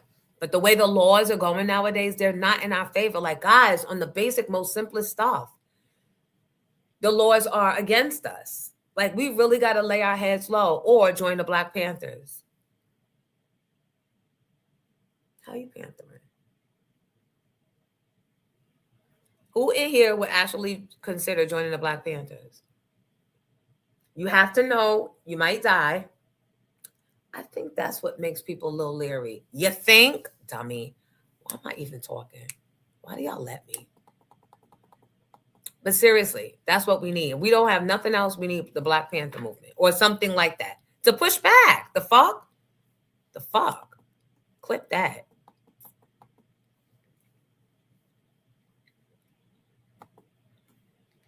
Yeah, but now with this deed theft, especially in Brooklyn, they're finding out that the judges are involved with the deed producer companies. They're involved.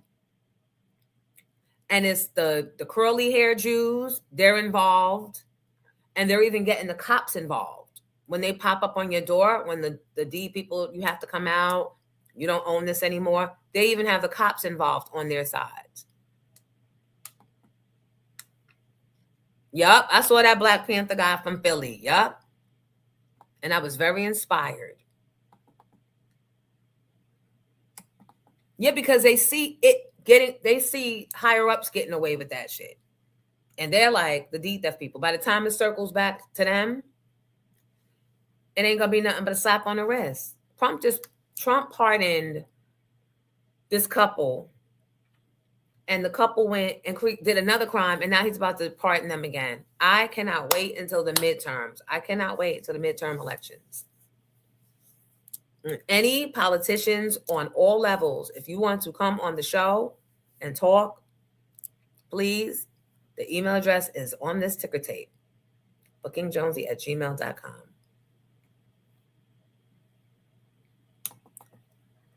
Where the hell is Ron P, if he's doing it?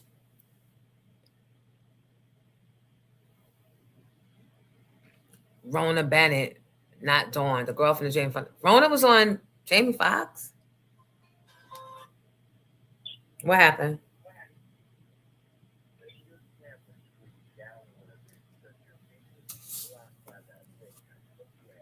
Okay. All right, bye. Thanks. Tech support.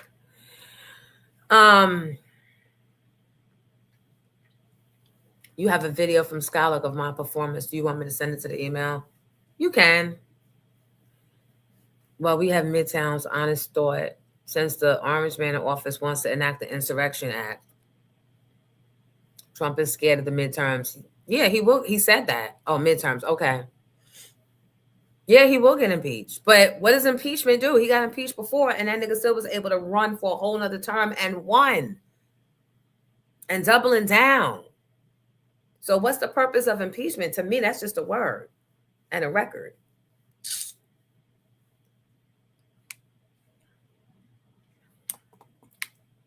No, it's all good.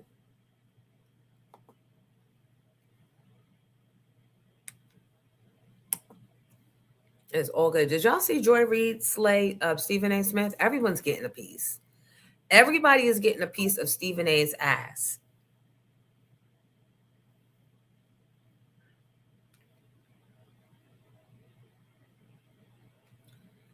Shout out to Mike Geronimo.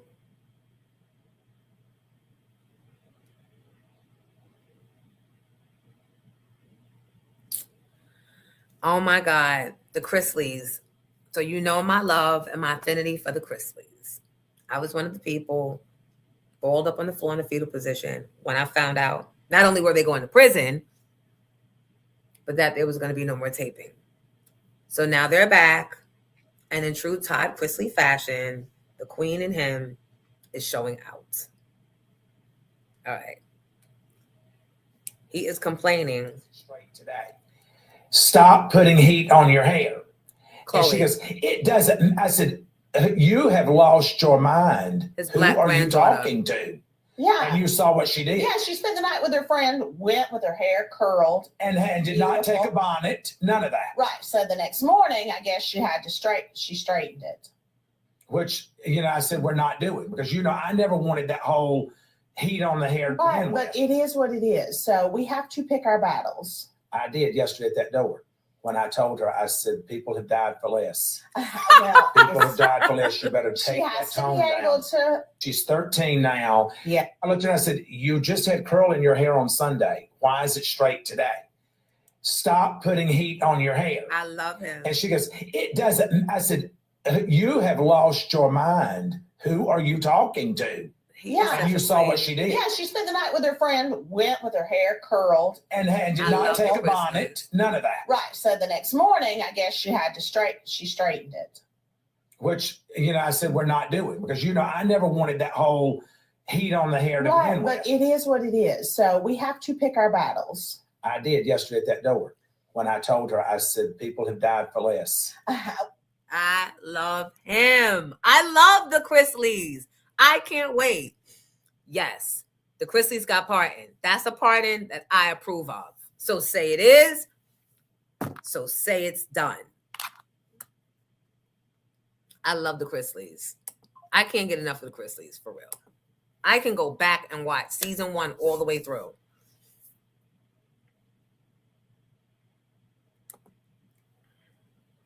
So since Ron didn't come to do the sports report, I'm going to make the interview with Jeff Redd be brought to you by Nationwide Bus Charter.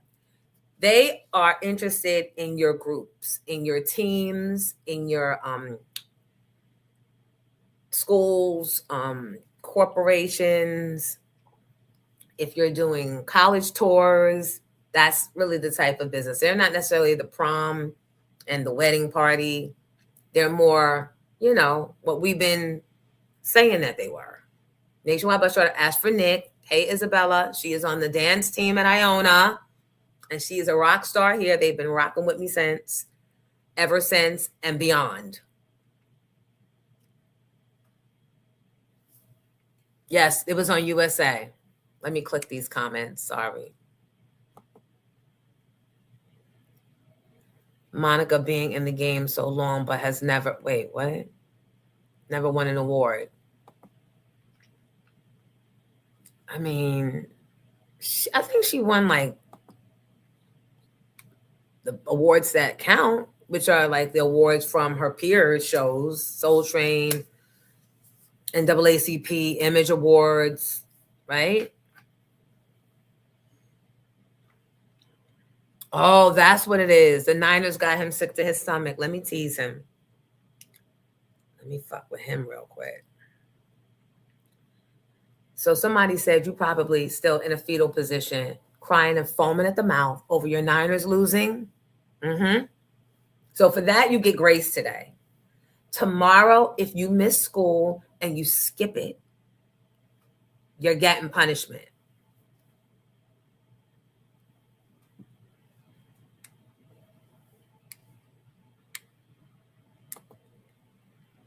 And the twist is Chloe, the granddaughter, is black. So she's putting heat to her hair, and he's saying that he wanted her hair, the Chrisleys wanted her hair to stay naturally curly,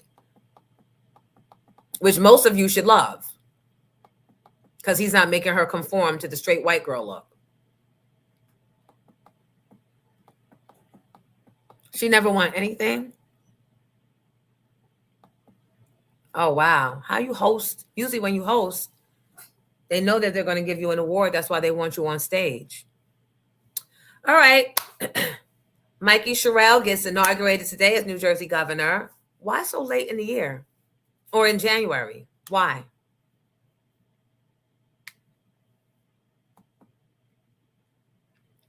All right. So let me be educated on this.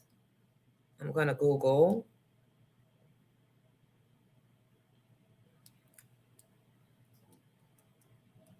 Oh, I think I saw that. The Drewski Mega Church. I'm not a fan of him. We don't need another clown. Hey, man, my bad, man. I just watched this video, man. It was funny, bro. I'm finna watch it again, but I was like, you know what? I don't like your voice. I don't know. Let's see what this is. Is he making fun? Drewski clip? Huh? Play it. As somebody in the congregation. Have you seen his Drewski clip? Huh? Play it. As somebody in the congregation asked why I'm wearing Christian Dior and Christian Louboutins. Because I'm a Christian and I walk in the blood of Jesus. Give him some praise. Give him some praise. I mean, dude's kind of funny though. Like, why you get offended at that? I'm not offended. He's pretty much calling out people that pretend to be pastors. Look, a church actually did that. Jesus Christ is on his way back. Are you ready for his return? Amen. Christians going wild, right? No. You know why? Because if I told you about a new law that... I don't know. And I'm getting sick of TikTok. So what is your opinion, Asia? Jeff Red is here, buddy. Hold on a second, Jeff. Hold on.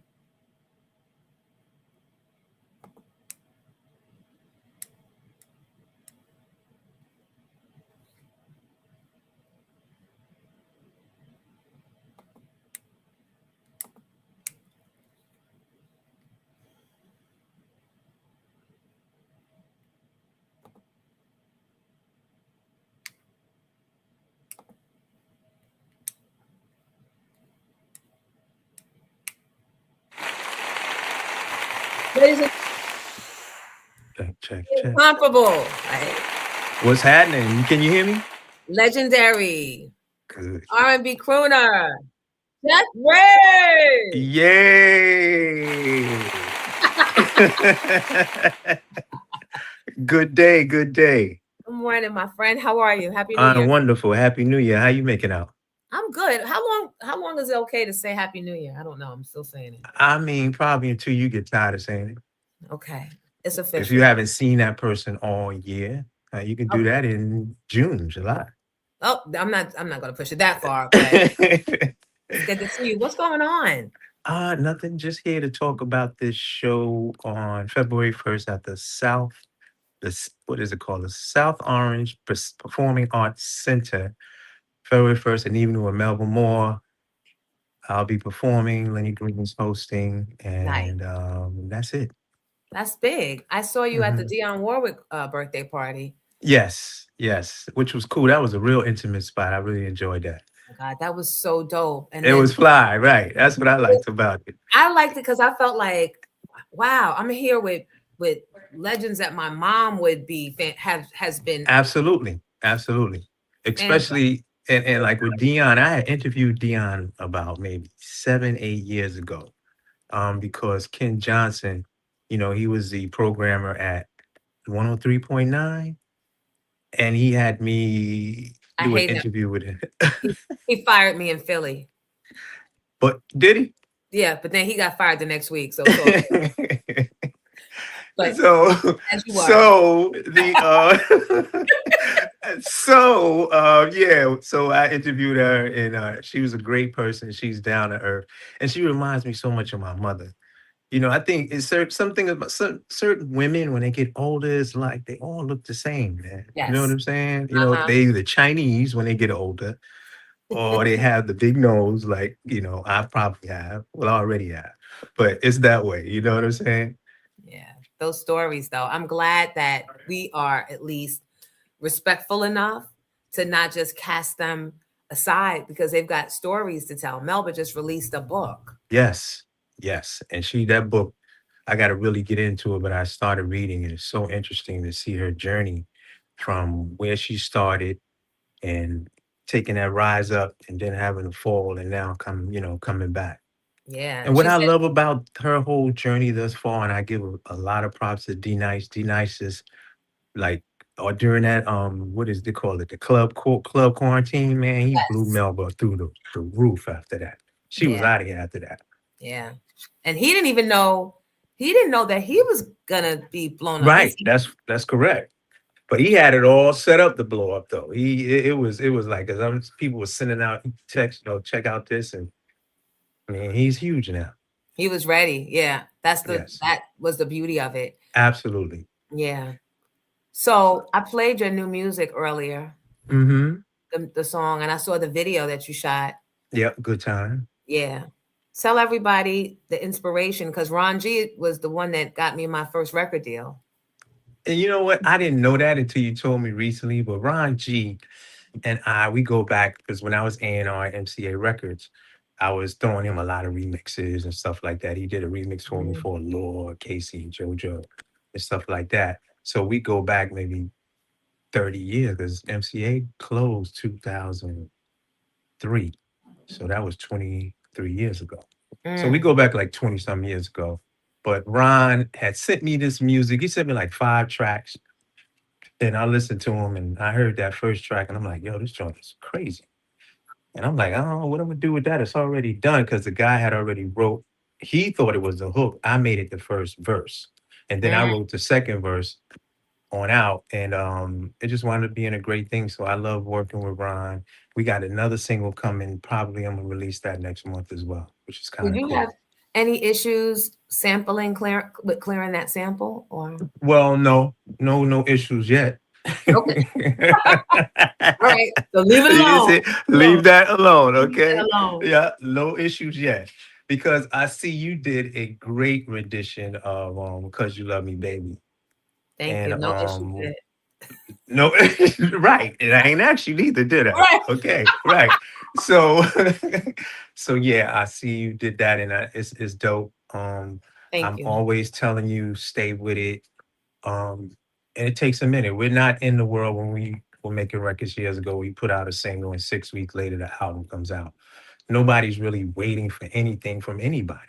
Right. So you just keep putting it out, keep, playing it. You got to shoot a video. You know what I'm saying? You got to do that. You need a visual, and you just got to keep doing multiple impressions, man. Because it's a good record. And we don't know what a hit is until you put it out there. And being an artist, sometimes you're so afraid to put the music out. You're so afraid because you're very, like Erica said, I'm sensitive about my stuff. And when you put it out there and people are like, oh, that was whack. I don't know why you put that record out. Then you're exposing your innermost creation. Absolutely. And that is not a good Absolutely. feeling. And the way It's people not. are, people don't think for themselves. So if one person says it's whack, it's like now It's all of a whack. sudden, right. And then you got the new keyboard gangsters that come in and they can just say anything behind the keyboard. Yeah. And it's so difficult. And I was always telling my wife how difficult it is when you are kind of raised up in the public eye. Because I've been doing this now. I got my deal in 88. So I've been doing this now 38 years. So there's a Jeff Red that looked one way then, and there's a Jeff Red that looks one way now. So a lot of people will, like I said, the keyboard gangsters, oh man, he old, he got this. It's just amazing, man. But they're so silly because honestly, we all have our different stage. If you're blessed enough to live beyond a That's all certain right. age, right? Right. And you have, I think, I'm not the only one. People tell me if I'm lying in the chat. You look amazing. You look like Thank how you a so man of much. your age should be looking. Thank you. Yeah. You're Yeah. always clean cut. Your nails are always clean. I be looking. Oh, you watching her? You always smell good, and that's what you do. Yeah. And you stay out of women's business. That's Yeah, important. the thing I found important, and I remember when I first got back into it, because when going from being an artist to an A&R, then back to being an artist, and now, of course, doing it, I'm saying, well, do I dye the hair? Because I hear a lot of people from the industry. Oh, youth was always a thing in music. But I Yeah. remember watching Soul Train years ago. I was a kid, and it was this old man with a guitar, and he had his two daughters with him, and that was Pop Staples from the Staple Singers, and he was still cool to me. You know what I'm saying? With his gray hair and all. So that's why I hung on to that. I'm like, yo. And then I'm starting to see now more and more men and artists that are letting their grays go. Letting the grays grow and Yes. go. Yeah. Yes. Yeah. I think it's important because we admired men when I was coming up. Men and fathers and uncles, they weren't trying to be young. They didn't have the New York Yankee cap on and, the new Adidas. They had on slacks. Mhm. They had on, and like you said, they smelled good. They were clean shaved. Nice watches. Nice watches. Their nails were done. It was a whole different era. Those are the guys we kind of looked up to. Yes. And the fact that you're standing in it, people are still watching. And a lot of young men, young women too, they don't have examples of who they're Mhm. supposed to be at a certain age. I say Right. that myself. My mom died at 46. So Oh, I my don't even know. condolences. Thank you. Mine's at 32. My father died at What? 32. 32, yeah. That's unheard Right. of.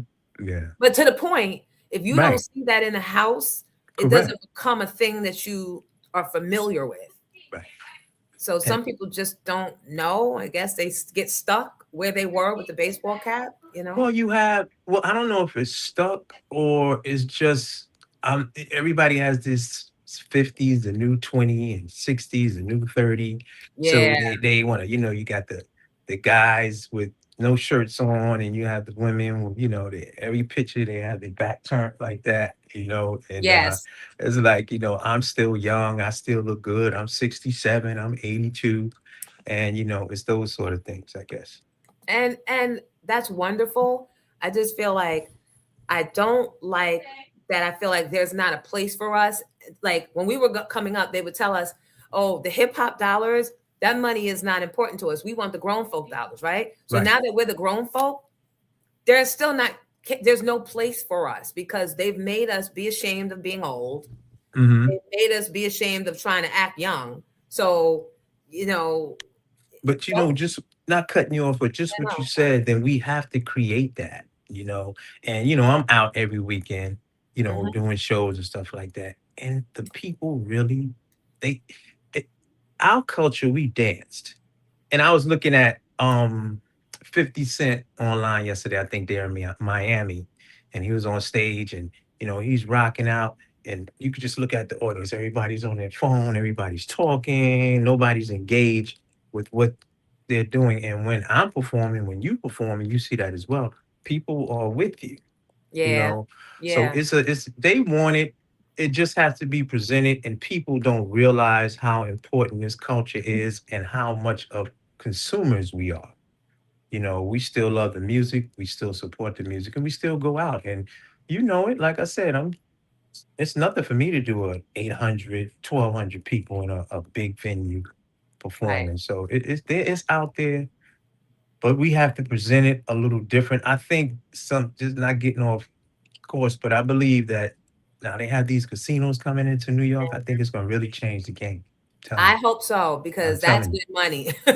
Yeah, because now you're talking about taking your lady out, nice dinner, You got a show, and I think it's going to really be different. And I think Nas gets it.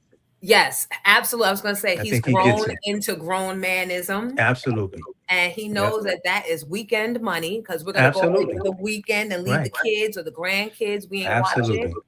And for the artist, that's residency. Correct. Yeah. Right. So you're there. So I really think that's going to change the game. Yeah, we need more of that, and just keep letting people know we're still here, we're still viable. And that's why I say, as an artist, you have to constantly post. You have to constantly, and I was never one to be transparent. So I was never that guy. I think your personal life is personal because I always tell people I don't know how many kids Eddie Levert has. I don't know how many kids Walter and Scotty have. I don't know anything about them personally. I know I love the music, and I think we should really stay focused on the music. And by the way, lovely wife, lovely family have. His son actually travels with him and videotapes his stuff. Videotapes. He does my social media, and I have 6 sons all together. Okay. Yeah. So, and they all doing different things, but they all encourage me to keep going, tell me what's whack, what's not. Yeah. So, it's good. Which is a double-edged sword because sometimes their taste ain't our taste. It's not, and you know what you really like, and you just put it out there, but it's good to get an opinion from a whole different source. And they're looking at it totally different than we are. Yeah. My son's always looking at it, my oldest son, from the monetizing aspect. Correct. He's always telling me, oh, you should have posted it at this time because of the things that they know that stuff, man. Oh. And you got to let them do that, Jonesy. You got to let them do that. Well, here's the problem. He's worried about those things that are viable. And my youngest son is like, I just don't want you to embarrass me. Why do you turn around when you pose and look back? That pose I'm telling you about. Right. I'm with my man on that. Absolutely. What are you doing, Jonesy? Come on, man. What Ed Lover say? Come on, son. Come on, son. I'm holding on. I don't know what's back there, but I'm holding on to it now. Nuh-uh, we ain't doing that. Nope. That's over. It's over. It's over. You smile and you put on something nice, and that's how you do it. Yeah. So I'm with your son. What's the little one's name? Man, his name is Che. I'm with Che. Che he's the truth. He's very he's protective. Oh yeah. He is, and he's smart. He's smart. He asked me for Christmas to open him a brokerage account. Wow. He ready to start trading. That's a and good he's like, thing. Please, I'm begging you. I've been studying this for a while. That's good. Yeah. That's so, we always want to believe that our kids are, but I want him to still enjoy being a kid because life is just it's too serious, too fast nowadays. And it's scary to me. It is, but I was one of those kids who had to grow up early because, like I said, when my father died, I was 8 years old. So you didn't have that male figure in the house. And, some idiot came and told me I was a man of the house. So to me, a man would not cry. He wouldn't talk about things that bothered him and all those certain things that I thought a man was. It was really rough. So it's hard. It's definitely hard. It is. So I want my kid to be a kid as long as they both I get it. Yeah. Yeah, but, I understand it. So we salute all of you in the chat that are maybe youngins. We appreciate, we recognize that y'all got that whole social media world on lock. Absolutely. They got the social media and they have a different perspective. And I heard Kanye say something that's real point. He said he doesn't really listen to old people. All he listens to is young people. And you see the success he has. Right. Because we're stuck in our ways. We have a certain thing. You're not going to do something. If I ask you to put this on, like, no, that ain't going to look right on you. Young people like, let's try it. You have the right to, because your songs your hits are still viable. Like they're still, so why wouldn't you go with your own gut? You did it. You know what hits feel like. Yeah, you know what you like. And like I said, the thing about it is you just have to put it out there. Yeah. And that's one thing I'm learning this year as of last year is to put music out and make sure you feel good about it. Because it's going to be somebody that say, oh, that's, why'd you put that out? You got to be like, yo, I love it. I think it's a dope record. And because there'll be 5 more people saying, I'm glad you put that out. Absolutely. But it's going to be it's going to be that one person. Why you shoot that video? Why you wear that? Oh man, you got old. All these things you hear. So you got to be so grounded within yourself, man. Nothing can stop you from doing what you're doing. Yep, that's a fact. I want to ask you something. When you were A&R back in the day, Mhm. was there any regrets? Was there someone that came through that you passed on that you're like, It's oh, not a regret, but I remember um, Darren and Joaquin, they had bought me DMX. He was Excalibur at the time. And he was called Excalibur. He wasn't DMX. And they came to my house because I'm from Mount Vernon. They came to my house in Mount Vernon and they bought me the package. And I'm saying he's dope, but it's not going to work where I'm at. And I know it wasn't going to work at MCA. And the other group that I passed on was Total. Because what's her name? Well, she passed away, God rest her soul. Kathy Dukes from Mount Vernon had bought me Total.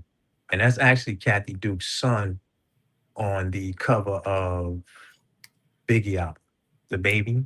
oh, Yeah, that's her son. But yeah, I passed on Total and DMX. They just wouldn't fit for MCA records at the time. you still think that Total wouldn't have fit? No, I think Total's had great music. Total had Puffy. Puffy knew what to do with them. Puffy knew how to put them with certain things, put the music together, made the fashion. I don't think anybody could have done that but Puff. You're right. He was the best to do it. He Even was if the best who ever FM did 95, he was the best to it. do it. You're right. Absolutely. Because The best who MCA ever did it. was known for having real Full House singers. Right. They had Total Loose wasn't Ends. They had Eugene Wild. They had Shantae Moore. Shantae Moore, New Edition, Bobby Brown. You know, they were putting out those type of artists. And The real I couldn't singers. see DMX over there. Or I couldn't Total, see Total over there. No, they wouldn't know what to do with him. which is crazy because I just spoke to their manager over the weekend. I was trying to book them for something. They're getting $40,000. He asked for 50, and I was like, bro, come on. He was like, all right, we'll do it for you 40. $40,000. I love it. I love it. I love it because, you know, when you have the catalog and when you've been out there long as they've been, because, you know, you got to stop. You got to think about it, Jones. You go back to figure out how long you've actually been doing music. It's been a long time. Time has passed. It's like I was telling a story yesterday. I posted when I was working with Jimmy Jam, and I didn't realize that was in '98. And now, you know, I did something with him the other night at City Winery. And that was, so now we're talking about 28 years later. And I said, damn, that's a long time. That's a long time. You know, and we're getting, you know, time is moving, man. And I think the key now is just like I say, we're in the fourth quarter. You just got to shoot the ball, man. Don't hold it. That's what I said. You Last can't call pass it, just shoot it. Yep. That's the name of the game right now. Guys, listen, Jeff Red is here because he's going to be performing with Melba Moore. And you guys can get ahead of everybody else when tickets are released, which I don't know if they already are. Yeah, they can go to what is it? SoPac Now, SOPACNOW.org, if I'm not mistaken. You get tickets February 1st at the South Orange Performing Arts Center, February 1st, 7:30 p.m. I want to see everybody out there. We're going to have a great time. And I can't wait to see the interaction between you two because Melba still gives it up. She's still holding that high note for like 30 minutes. Yes, it's an art to that. It's an art to that, you know, and it's called, I forgot what it's called, continuous flow, where when you breathe out at the same time, you can breathe in. It's like you can learn that from like a horn player, saxophone player. They have they mastered that art. Absolutely. See, those are those skills that the YNs can't teach you. No, they can't teach you. That's why you have to go back to the source when you're doing things. Yes. And we were a student of, you know, I was a student of the art. I used to listen to everything. I grew up with the Jackson 5, James Brown, and all those people. So I still respect what's going on now. I would like to see a little bit more of it. But, you know, now with internet, people are searching and finding stuff that they like, which is right. Good. Yeah, I came across a kid. He plays on The Shy. His name is Jacob Latimer. Are you familiar? I am not. Check him out. You would like him. And Kevin Ross. You would like him. Kevin Ross. Yeah. My wife loves him. Oh, I love him. Yeah, she loves him. She said the album is crazy too. So, and I like him performing. He doesn't do too much. I haven't seen him. I got to check him out. Yeah. Well, now you know it's all out on social media. So right. Absolutely. And I like that boy October London too. I know why people like him. He gives me that feeling. And I know he's not, like people say, he's trying to be Marvin Gaye. Right. I think, but you got to start somewhere. And a lot of people don't know Marvin Gaye. We know Marvin Gaye. These kids don't know Marvin Gaye. Right. So So he's the new Marvin Gaye. You understand what I'm saying? okay. I get it. I get it. No, that's how I look at it. We But know Marvin Marvin was Gaye. a vibe. Like Marvin, my mother would say he would just come and stand on the stage for 30 minutes, unbutton his shirt, and just Yeah, that was the yeah, moment. My mom yeah, used to say that. yeah, yeah. But I think back then you didn't have social media. Mm-hmm. So Marvin Gaye, they were real stars then. Yes. Now everybody's a star. You got influencers, you got all that stuff. So I think the whole star thing is not gone, but I think it's really has changed in what is considered a star. Everything's changed. Even like what used to be called, me and my sister got into a little thing the other day because she's a long time, like 30 plus years as television producer on a high level. Okay. And I was telling her how I'm the director. I'm going to be the director of Pink Champs. And she was like, Tarsha, you're not a director. You can't be a director. And I was like, why not? She goes, because directors are in control rooms and they switch out the cameras and they tell. And I was like, yeah, but we don't even got a control room. Like when you watch podcasts. Right. Right. So things have changed things have changed. It's two cameras, two different perspectives. You switch back and forth because it's not like it's live. So you in the editing room, that's when you can go back and forth. Right. But I'm directing how I want that conversation to go and where I want it to go off. So I am a creative director. And so to your point, everything has changed. Everything has changed. And I think it's a good thing. And I think as we get older, we have to keep up with the times. It looks like now, I did a song like 20-something years ago with Jannard Parker. Jannard Parker produced a lot of stuff. Jannard. Yes, he sent me a song that I wrote like 20-something years ago, but he ran it through AI. And when he played it for me, I'm like, yo, who did my song? He's like, no, that's AI. What? Wow. So it sounded so dope. It sounded new. And but did it throw you off? Did you start wondering like, oh shit, if they could do this, what else of mine they gonna steal? That's what I'm saying. They put it. He had the demo because I remember because I did the hook at the beginning and then I didn't do any hooks to the rest of the song, which I have to finish up. But when it was. And what you said? I was bugging. I was like, yo, AI is gonna. I'm telling you, it was a real big hit to me, man. I said, wow. He said, yeah, man. We just put it in there and it'll make it relevant. You tell it I want some real sexy 70s, 80s, 90s vibe, and it'll give it to you. Yeah, that's very frightening to think about, but we just got to get ahead of it. Yes, right. We got to be able to give it something that AI cannot. But think about how the DJs were when Serato came around, and they were so used to carrying 10 crates of records everywhere. And now all of a sudden you can put 2,500 or 25,000 songs on a flash drive and plug it into the laptop. Yeah. So that's how fast this thing is happening, man. And if you don't get with it, you're gonna get left behind. You sure will. And we don't want that. We don't want that. And we have to get with it. People they are asking where can they get tickets again? SOPACNOW.org. South Orange Performing Arts Center. What time does the show start and doors 7:30 p.m. Doors open at 7 o'clock. And be on time, y'all. Remember, be on time, y'all. Melba's like 80, so she is gonna need a nap.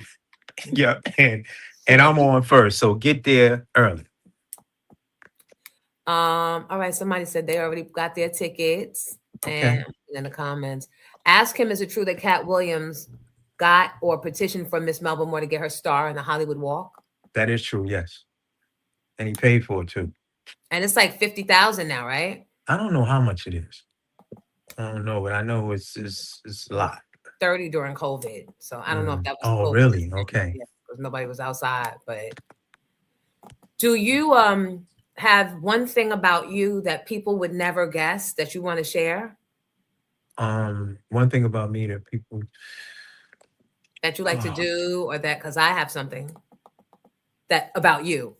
Something about me that people would never suspect that you are a fan of, that you are interested in, that you hobby, side business. I enjoy listening to, I don't know if that's anything, but I like to listen to old music, real old music from like the 60s and 50s and stuff like that. So I'm an old school fan. I like old clothes. I like to see, like I said, I like to see people dressed up. So I mean, I don't know if that's where I was going with it. The store that you and your wife have. Yes. Okay. Right. I have a store in Brooklyn. I'm sorry. Thank you, Josie. I have a store in Brooklyn. It's called Reimagine BK. It's at 708 Franklin Avenue. And we have vintage men and women clothing, as well as alterations and shoe repairs. So, we it's been there now like almost 2 years, and it's been going great. And I would like to see everybody out there. Again, that's Reimagine BK. 708 Franklin Avenue, Brooklyn, New York, 11238. And it's dope because you're going to get one of a kind stuff. And even if it's a little tattered, we'll hook it up. They'll fix it for you. So it's not going to sit in your closet for years and years and then you just throw it away. Correct. Because that's the pattern, right? That's right. That's the pattern. That's it. You buy it like, I can't wear this and got a hole in it, but you right there, we'll see it, fit it on you. And they got good stuff, like good, valuable, nothing replaces the valuable things from the past. And the textile was better back then than it was today. It was built to last. Because now they tell you it's a wool coat, but it's wool and polyester. And like that I got a ain't wool. coat from, it's a Ralph Lauren coat. I might have had that coat for 30-something years. It's a red toggle button hoodie coat, like a Little Red Riding Hood coat. And the wool in that coat is amazing. Yeah. We took stuff like that for granted. Right. Your mother buy you that, spend all her check, and you leave it in the lunchroom. Right. It's no joke, man. But thank you for that. I didn't forget, but I forgot. But no, because it's what you do. But for me, who's an antiquer, I never forgot. And I was like, yeah. Jeff Red, always a pleasure. Ladies and gentlemen. Thank you so much, Jonesy. I really appreciate it. And keep it up. And like I said, stay with that record. I will. Shoot a video. And no pictures like this. We don't need all that. You're getting all that. We don't need that. Yeah, we don't need that. Yo, Che, I love you, brother. Che, my man, you right. All right. All right. We'll see. God bless you. Keep up the great work. Name of the place one more time before you go. South Orange Performing Arts Center, February 1st, showtime 7:30 in the evening with Melba Moore. I'm performing Jeff Red, and it's hosted by Lenny Green from WBLS. That's the trilogy right there, the trifecta. That's it. Yep. Appreciate you, Jeff. Thank you so much, Jonesy. Keep up the great work. Same to you. All right. All right, bye now. God bless. Bye-bye. Jeff Red, ladies and gentlemen.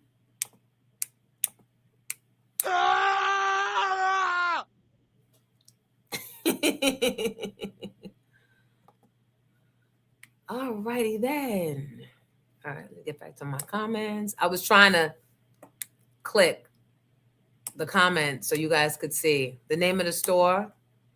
Brooklyn BK Reimagined. In these comments. Yeah, total is getting 40,000, probably 50. They wouldn't get 50 from me. Maya's getting 50 for tap dancing. How she catch a stray? I don't know. She the one getting 50. So, can I spoil it or can I give you a spoiler alert and you either turn off the volume or whatever? I want to talk about Force because I just said 50 and now my mind went to Force. The final episode I was able to watch last night. I figured out my Star subscription and spoiler alert, just giving you a spoiler alert. Hi, Valerie Sweets Marable. That's my friend, and she is working the Jeff Red project and the Melba Moore project. Tell Angelo Ellerby that he needs to give. I have a client for him and Clarissa Shields. Angelo is the what do you call it? The etiquette trainer that trained Mary back in the day. Because people were making the same comments about her roughness around the edges as they are with Clarissa. And Angelo Ellerby got her together. And so now he is doing press for Melba Moore and others, most of the OGs. You're a good girl, Lilo, the OG artists. So shout out to Valerie. They were on me late last night, this morning. They were like, we need the link. We need the link. I said, I can't give it to you until 7 because my computer updates and it'll be the wrong link. But they stood in there and thank you for bringing Jeff our way. And let me know if you got others, the need to promote anything else. Because now, shouldn't have been in that damn club Friday. Now I can do what I want. It's my platform. Thank you, ScarletReserveRoom.com, and thank you, Nationwide Bus Charter, for supporting the kid with the platform to do what I want, say what I want, bring on who I want, play what I want to a degree.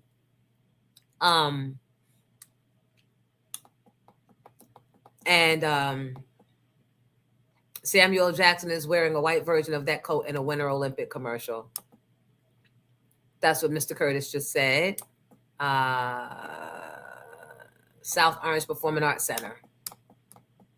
I'm glad that they have one. I didn't know they had a performing arts center in South Orange. I know Bergen has one. Newark. Who said Gladys South Orange and not Gladys South Orange and East Orange? Oh yeah, no, we're doing this. We're doing this. Short of music every other talk break, this is real. So yeah, South Orange is where the wealth, it's a little more cleaned up than the East and the regular Orange, so you'll be safe. Thank you guys for the comments, the support. Yeah, Total would never have lasted on MCA. MCA back then had nothing but all the real artists. I'm thinking Freddie Jackson was probably on MCA. Like, it was the singer's place. That was not the place for Total. Total would have been a total hot motherfucking mess. Total would have been totally exposed. Total would have been, all right, you get the point. That's why they're trying to charge me $40,000. It's my mouth. This thing right here. Good morning, Tommy Jones. Guys, please like and subscribe. Please, please, please, please. It don't cost you nothing. And yeah, Motown did have Charm School and Ophelia DeVore, the Ophelia DeVore School of Charm. I think that was in Harlem. So, all right. So now we can talk about Power because I've given the little spoiler alert. Tariq actually saves Tommy. He made a call. Now, last I remember, I thought they were beefing because Tommy wouldn't get up off of his mother's back. And was part of the reason why she's in Witsec, right? That's what I thought. But however they had to push it all together so that we can get back to Power, and Ghost ain't dead. I never saw a body. Somebody said a body. Let me get that song. Do y'all remember? Do y'all remember we used to do that? That was bad. It wasn't even a horrible record. But when Ja Rule came out with that record, it just so happened that 50 was going at him, so nothing he did could win. It's not even a bad record. And we would go, whenever somebody said somebody or everybody, somebody said body, body, body, body. And the way him and Irv Gotti was dancing around in the studio going, yo, this is it. We back. We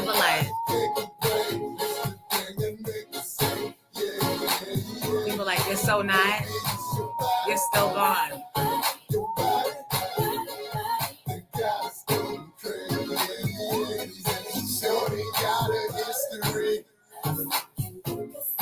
Keep them tricking, then she send them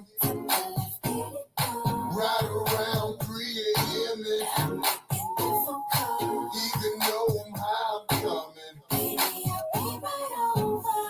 Bitch, I'm feeling myself, especially right now. Your doors will lift up, the top will come down. Yeah, just for reference. Those were the good old days.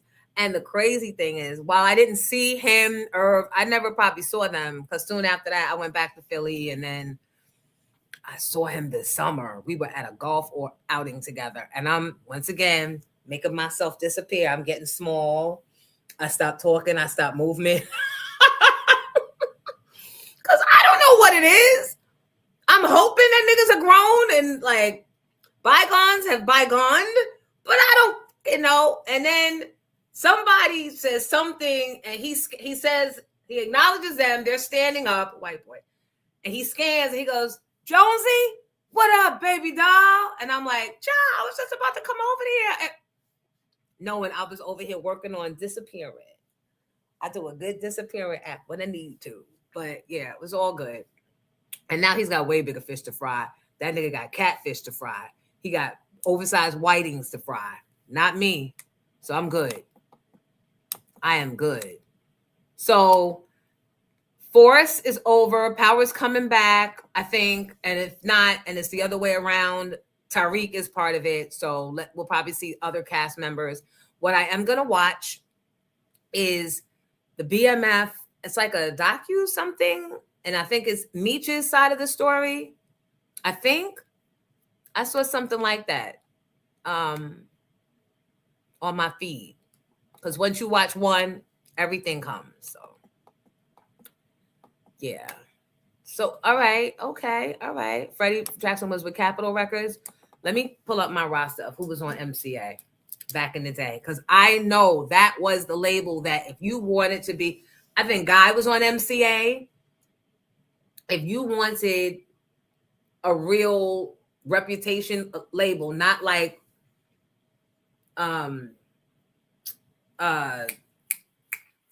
what's the label? I wanted to say Pocketbook Records. You know the difference between the imprints and the real. If you wanted a real home, a real label with a real budget, MCA had the singers. So just saying. Not trying to argue nobody down. I'm just saying I remember that was the House of Real Singers, and Jeff Redd was right when he said that Total and they would not have sustained there. And DMX. MCA was, I don't even know if they were embracing hip hop. They were fighting it until they could no longer.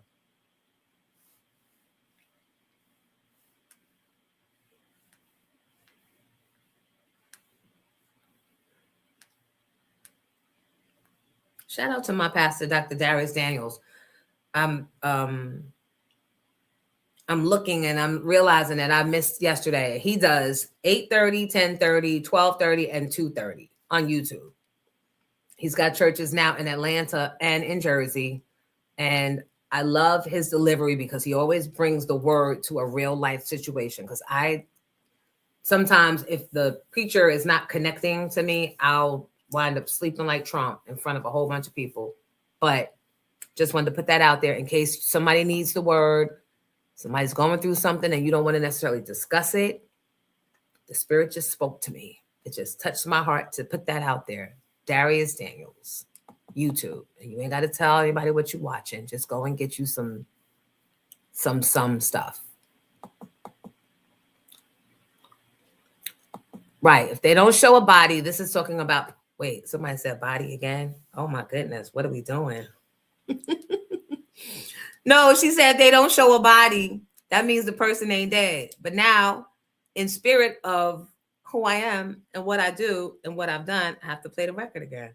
Every time somebody says body, you got to play it. I don't want to do it. Could you imagine that gets the live shut down? Is it worth it? Kitty said, I don't know. I think I need to. I don't know, guys. I don't know. I think I need to go for it. What do you think? Yay? Nay? So say it is. Here we go. You're running like a tambourine. Yeah, come on. Give it to me now. You know you're running like a tambourine. Might as well. The show's almost over. Baby, it's your body, body, body, can't complain. It's the thing that make me say, yeah. Baby, it's your body, your body. Ja Rule gonna have the whole last laugh. Let me stop playing. For the label really do start. Let's see what you guys are talking about. Raising Canaan. Oh, I love that too.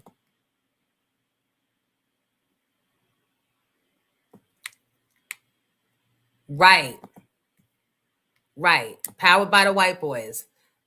Mr. Grayson said, especially with that island scandal Jabba was affiliated with. Powered by the white boys. Why did they take BMF off the air? Well, I don't know if it's off permanently, but I think it was because some real life beef that 50 felt Meech or the other one came out of jail and aligned himself with one of 50's enemies, which would be Rick Ross, and was even doing a welcome home party with Rick Ross. And 50, you know how 50 gets, that cancer, that zodiac sign cancer. They consider themselves very loyal, and something like that is considered a betrayal. So he cut their water off and said, let Rick Ross feed you and your kids and give you work that won't put you in prison again. Sleeping Bag Records. That's the label I was going to say. MCA was not like Sleeping Bag Records. It was a real official, you had to have the chops. Bobby Brown, right. They made megastars. So Terry's side of BMF. Okay. Right. Lil Meech was the one. Was it Lil Meech or Big Meech? Lil Meech went and teamed up with one of the Meeches, went to 50's enemy, and that's all it took. What did the Chrisley father just say? People have died for less. Right. It wasn't a bad song. It just was the wrong time. It was the wrong time.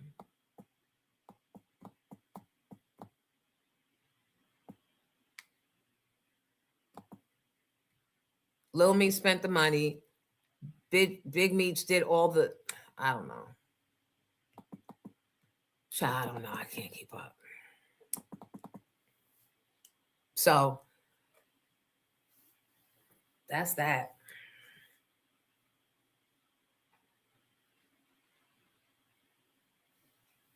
So Nelly is getting, I think Nelly's getting $140,000 to perform. Jill, I told you Jill and Erica getting $450, and Maya's getting $50.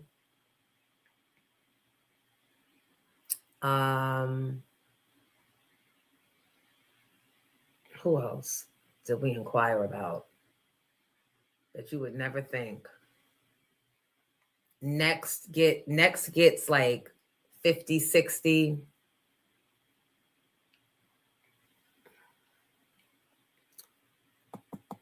I'm glad that they're getting it though, because for so many years, maybe not.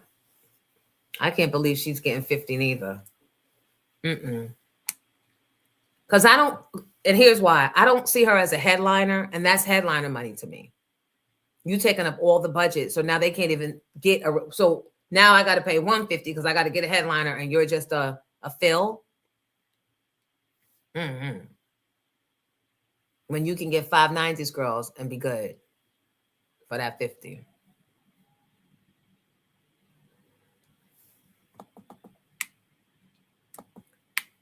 Tommy, what makes Chicago PD your favorite show or one of your favorite shows?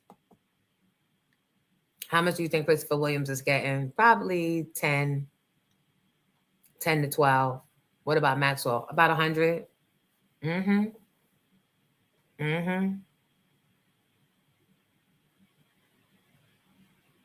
Yep. I was booking a show for these politicians, but they're like all over the place. 1 minute they want SWV, but they're not available for the days. Next minute they want 2 Chainz. What are we like? What? Where are we going with this? Like, how you go from SWV, Maya, Case to we don't want to pay 50 for Maya, but we'll pay 80 for 2 Chainz. Like, no. Save your 40 and just take one of the chains. I don't even know. We all like Maya. We just talking about how much people are getting paid. We're not even saying whether they're worth it or not. I mean, I guess I kind of did just now, but they did get 2 Chainz, but get what you can get. But remember, when you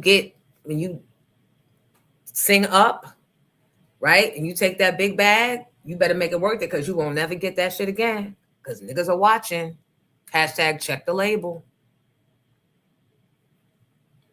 They're watching. Pete Rock is speaking openly about the rift between him and CL Smooth. Is this still a rift?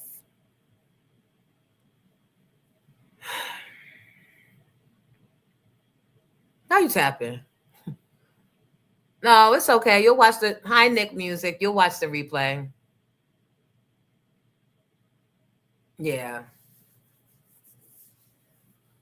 Is that an interview worth having, guys? Pete Rock or CL? Which one? Which one? Whose side we want to hear from? Bet you ever, neither one of them going to pick up the phone because they know you like to tape. Pete. Okay. All right, let's see what we got. I spoke to Greg Nice yesterday. Somebody I'm doing business with was with him. I was like, wait, don't you love that? When niggas just put you randomly, here go one of your peoples. Why? Because we're all like older now. And I knew the voice, but I couldn't put. And I was like, oh, Greg. CL. All right, well, I'll put it out there to both. Right, 80,000. Matter of fact, I'll take the bracelet. You don't even have to wear the fucking 2 chains. How much for the bracelet, sir? How much for one ring? All I need is one ring. 80,000 for 2 chains. How much for the anklet? How you wearing anklets? How you wearing ankle jewelry? Let me stop. Stop. I'm not trying to infer nothing. Stop. All right, I'm ending the live. All right, y'all, I'm getting out of here.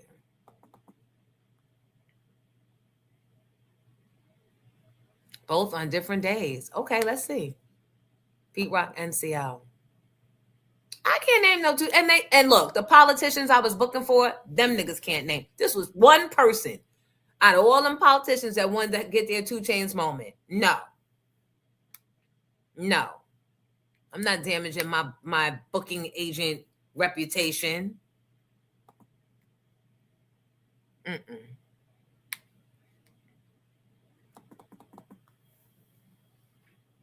Well, Giddy, that's a wrap.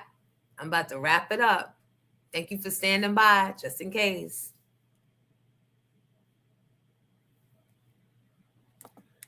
All right, let me tell a friend. Tell a friend and tell a friend. That's the only way this thing is going to grow and ultimately go. Because what?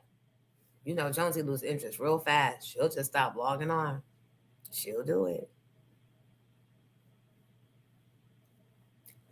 Michael Jones Jr., I hope breakfast was pleasing. Thank you, Kim from Harlem. Don't forget to place your orders for your merch. We have these wonderful, amazing Jonesy in the Morning t-shirts and the Pink Champ hoodie that I'm not going to be able to lean and get without falling. But you know what it looks like. The information is right here on the ticker tape. Thank you, Michael Jones Jr. I'm going to play my outro. Yeah, Jonesy. Yeah. Got 2 late, let's take for me. Hey, Ryan Lane, let's get it. So real. It's Jonesy in the morning. It's Jonesy. With shade and laughter. With shade and laughter.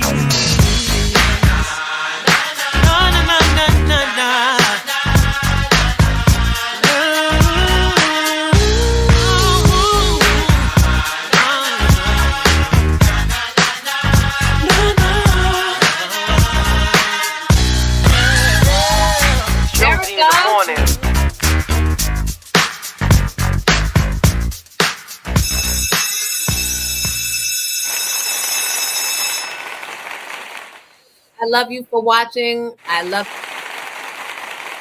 the end.